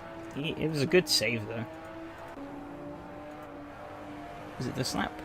Yeah, he gets on the grass. There's a little puff of smoke from the tyres, but he holds on to it. He had a pace advantage on me, but he was just making too many mistakes. Hey, Aldo. How are you so fast in that spongy thing? This car is so much fun. Never raced it before. This championship started, but I've run every round and it's been good fun. But I saw you'd signed up, and I was like, ooh, interesting. Been a long while since you've been on SRS, hasn't it? Last time I remember seeing you on track was like on the hypercars that Donnie did. Yeah, ages, yeah. Because I remember we were both in we lined up 1-2 on the grid in that split 2 race at Watkins Glen. And then immediately got taken out by the cars behind us. And so had to spend that whole race recovering through the field. Yeah, the hypercars, yeah. Because I was in the McLaren that race. Yeah, I remember we lined up 1-2, yeah. And we just got immediately killed. Nightmare Series. Well, you chose the worst car. So you submitted yourself to more torture than you had to. But this was awesome. Fucking, he gets a penalty out of here. And so obviously he's parked the car in the middle of the road. And he's going to hold the inside so I don't take it. So I hang it wide. I know, I had a hunch he was going to outbrake himself. Yeah, all the power in the hypercars and no brakes, yeah. I spotted the traction zones though. Yeah, but there weren't many of those. Those cars didn't have traction.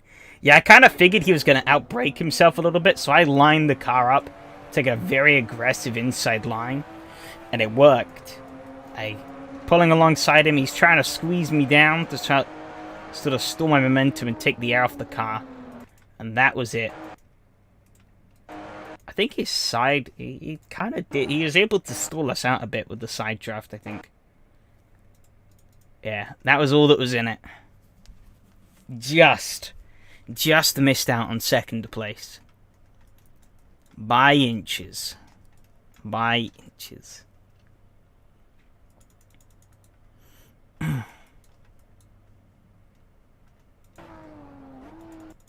Yeah, like there was no way I was gonna hold it around the outside, so I was even if he didn't outbrake himself, I was gonna hang this car up the inside, and if I would have run it to his bumper, I would have run it to his bumper. That would have been that. Sometimes you just gotta go for it.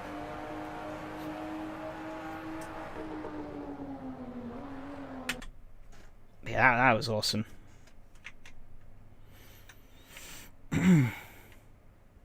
Brands Hatch always delivers.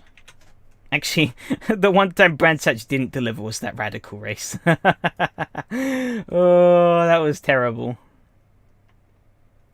What a finish. Yeah, that was a finish. Does this want to display? I can't tell if it is displaying or not. My thing is doing weird things.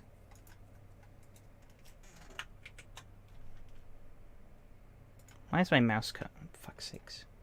This thing is useless.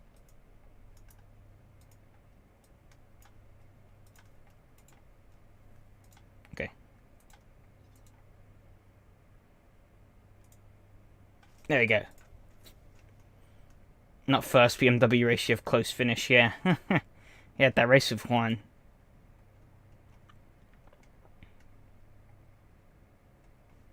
My brain is on. Oh yeah. Bim. Bim bim. Yeah. Ugh, just. No incident points. Oh dear, you naughty boy. 2 incident points.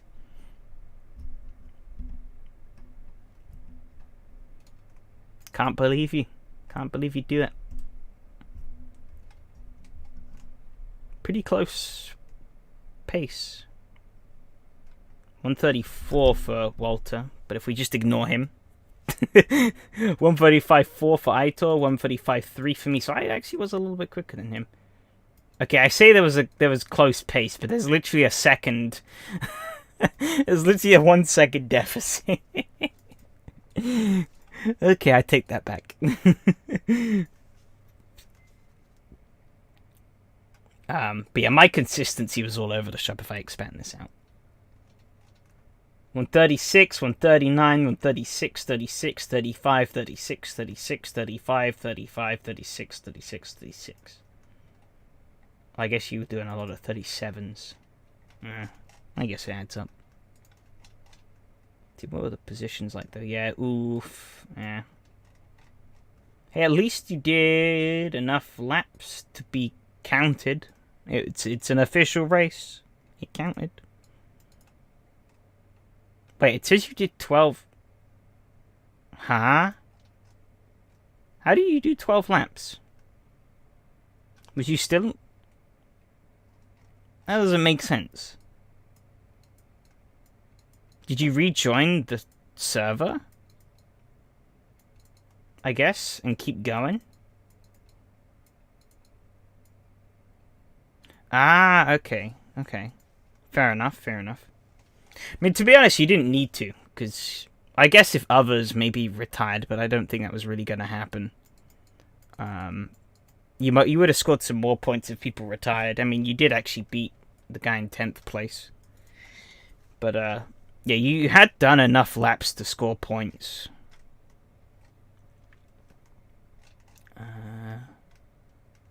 It was M2. He started 7th, and he moved all his way up to 4th. Damn, that was a good race for you. I jumped from 5th to 2nd. Was I really 5th on the start?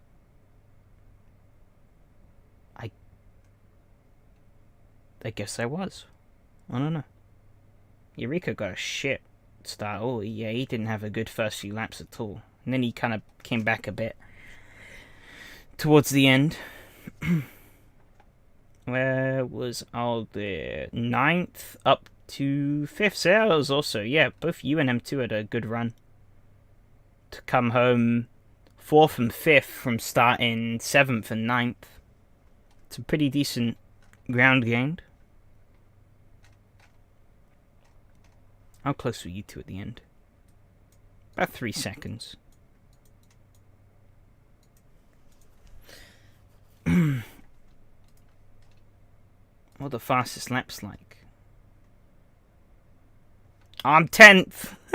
10th in the qualifying. Perfect. You couldn't catch him. Fair enough. Matteo top, Mihao second. Yeah, Mihao's been lightning quick this series. Fernando, Walter, Miko, Aitor, Ilmari, Alexei, Rico, and then myself. And then in the race, Walter is the fastest lap. Then Mihao second. Fernando and Miko. Matteo is pretty poor race lap actually. It's faster than his quali, but 5th. Slow by Matteo standards. Ilmari, then myself, Aitor, Alexei, and then Aurelian. On the laps. What about the championship? I'm 7th. I'll take that. It's pretty respectable. Danny will probably jump me once he does the race. But, this is the championship I care the least about, really. So.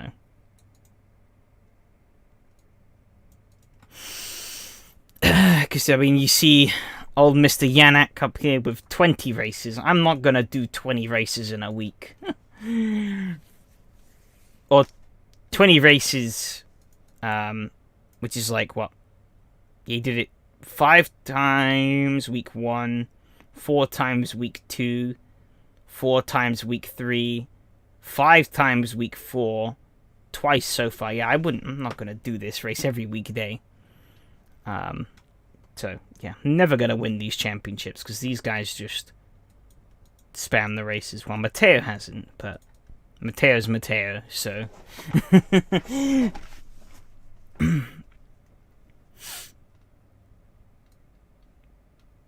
Eureka's also been doing loads. Mari's done a couple more. Yeah, Aurelian and Domagoj have done loads of races.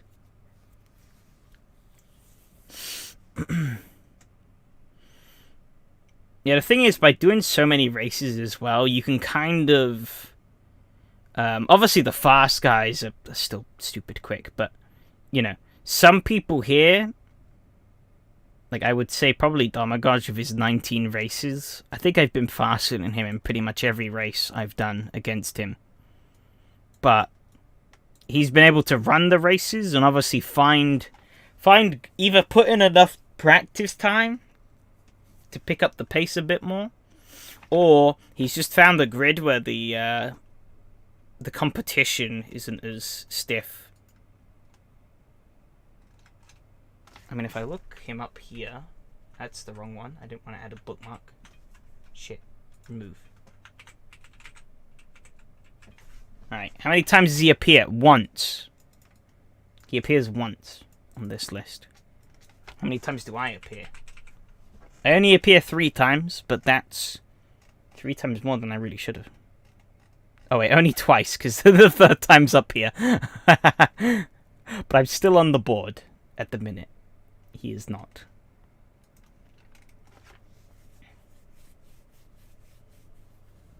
And in all the races I've been in with him, I've been quicker. So, but through the virtue of doing more races, he's gotten more points. Is what it is. I ain't gonna complain because I don't really care. But that was an awesome night of racing. Had a lot of fun in the Fiesta at Croft. Croft delivered once again, a banging race. Yeah, actually at Croft, it always seems to be the lead group never gets away as fast as I think they do at Croft. Interesting. It's interesting, that. But I guess it's just the nature of the track and the way lap 1 pans out. The Laguna Seca was a bit meh. Nothing really happened. It was just a kind of a chill drive, but I think I kind of needed that. Been very busy today, so good to not waste too much energy, because otherwise I would have had none left for the absolute banger of a race at Brands Hatch just now.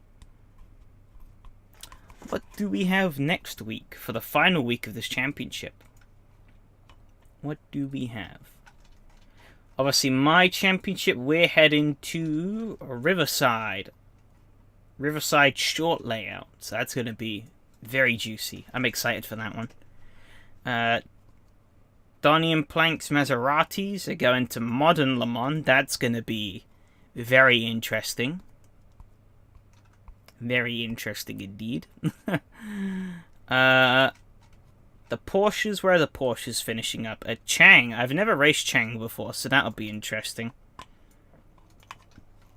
I've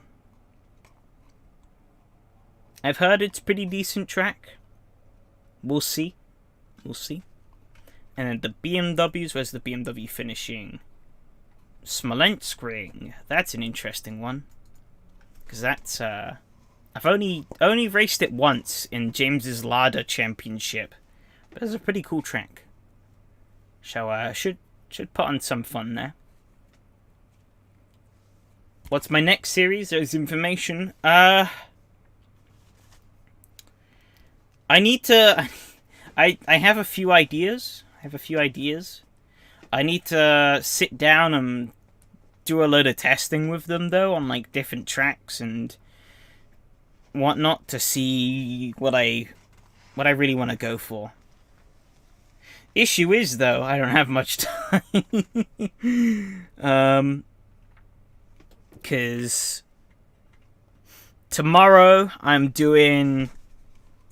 running an IndyCar race in R-Factor 2, so that'll take up my evening. Then on Thursday, I'm doing doing a community race in AC. That'll take up my time. Friday, I'll probably be free, but I might be doing some rally stuff, so that would probably take up the time there. Then I guess Saturday would be free, so I could probably do testing on Saturday. But yeah, I have something lined up, and I'll be able to announce it next week, hopefully. Maybe not, we'll see. But I have a better idea of what I want to go for. I impose sanctions against Smolensk Ring.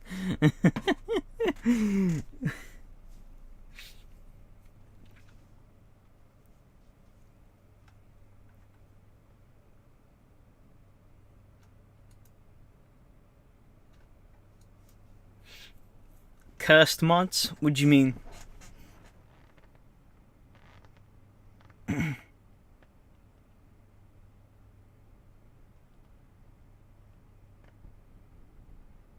Oh, is that your idea, that we use cursed mods?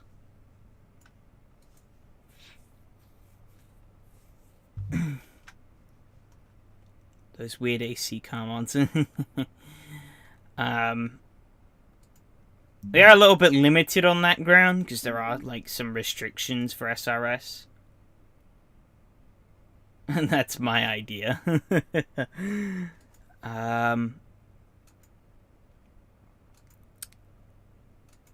However, I do fully intend to bring the good old Ligier back for another championship. It's been almost a year since we did that with James, and that car was awesome in the 20-minute SRS format. And I was trying to convince James to bring it back when he was still hosting the championships, but now I have the power. It's coming back. When? I don't know. It'll probably be... I need to work out weeks. What is 6 weeks from now? Or, well, 7 weeks, actually. 1, 2, 3, 4, 5, 6. Oh, damn. I'll be racing on my birthday. That's interesting. So that's that championship. Then we'll the next one run through. 1, 2, 3, 4, 5, 6. So maybe in 1-2 seasons time, I think over the Christmas period, we'll run the Ligier again, because I want to do that again. That car was a lot of fun. Who adds tracks to the SRS mod list? If Enrique sees something that he wants to add, he will add it. Otherwise... Oh, well, yeah. Enrique is the only one who adds to that list. But we can suggest extra mods to add in for the championship. I don't think random people can just ask. It's like the series hosts.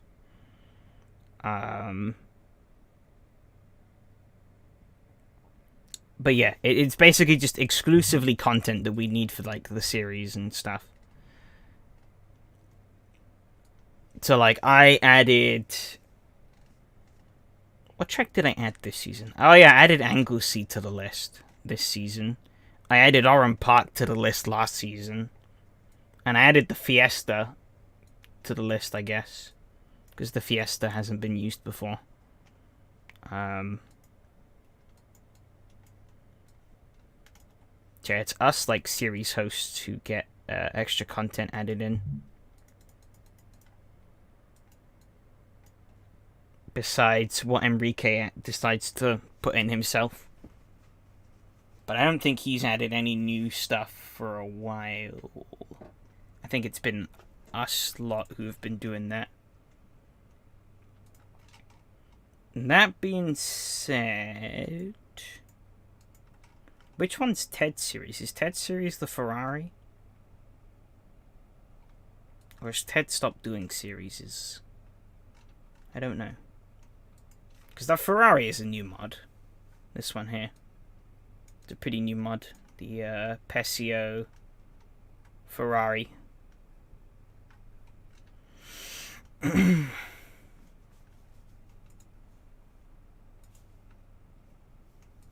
But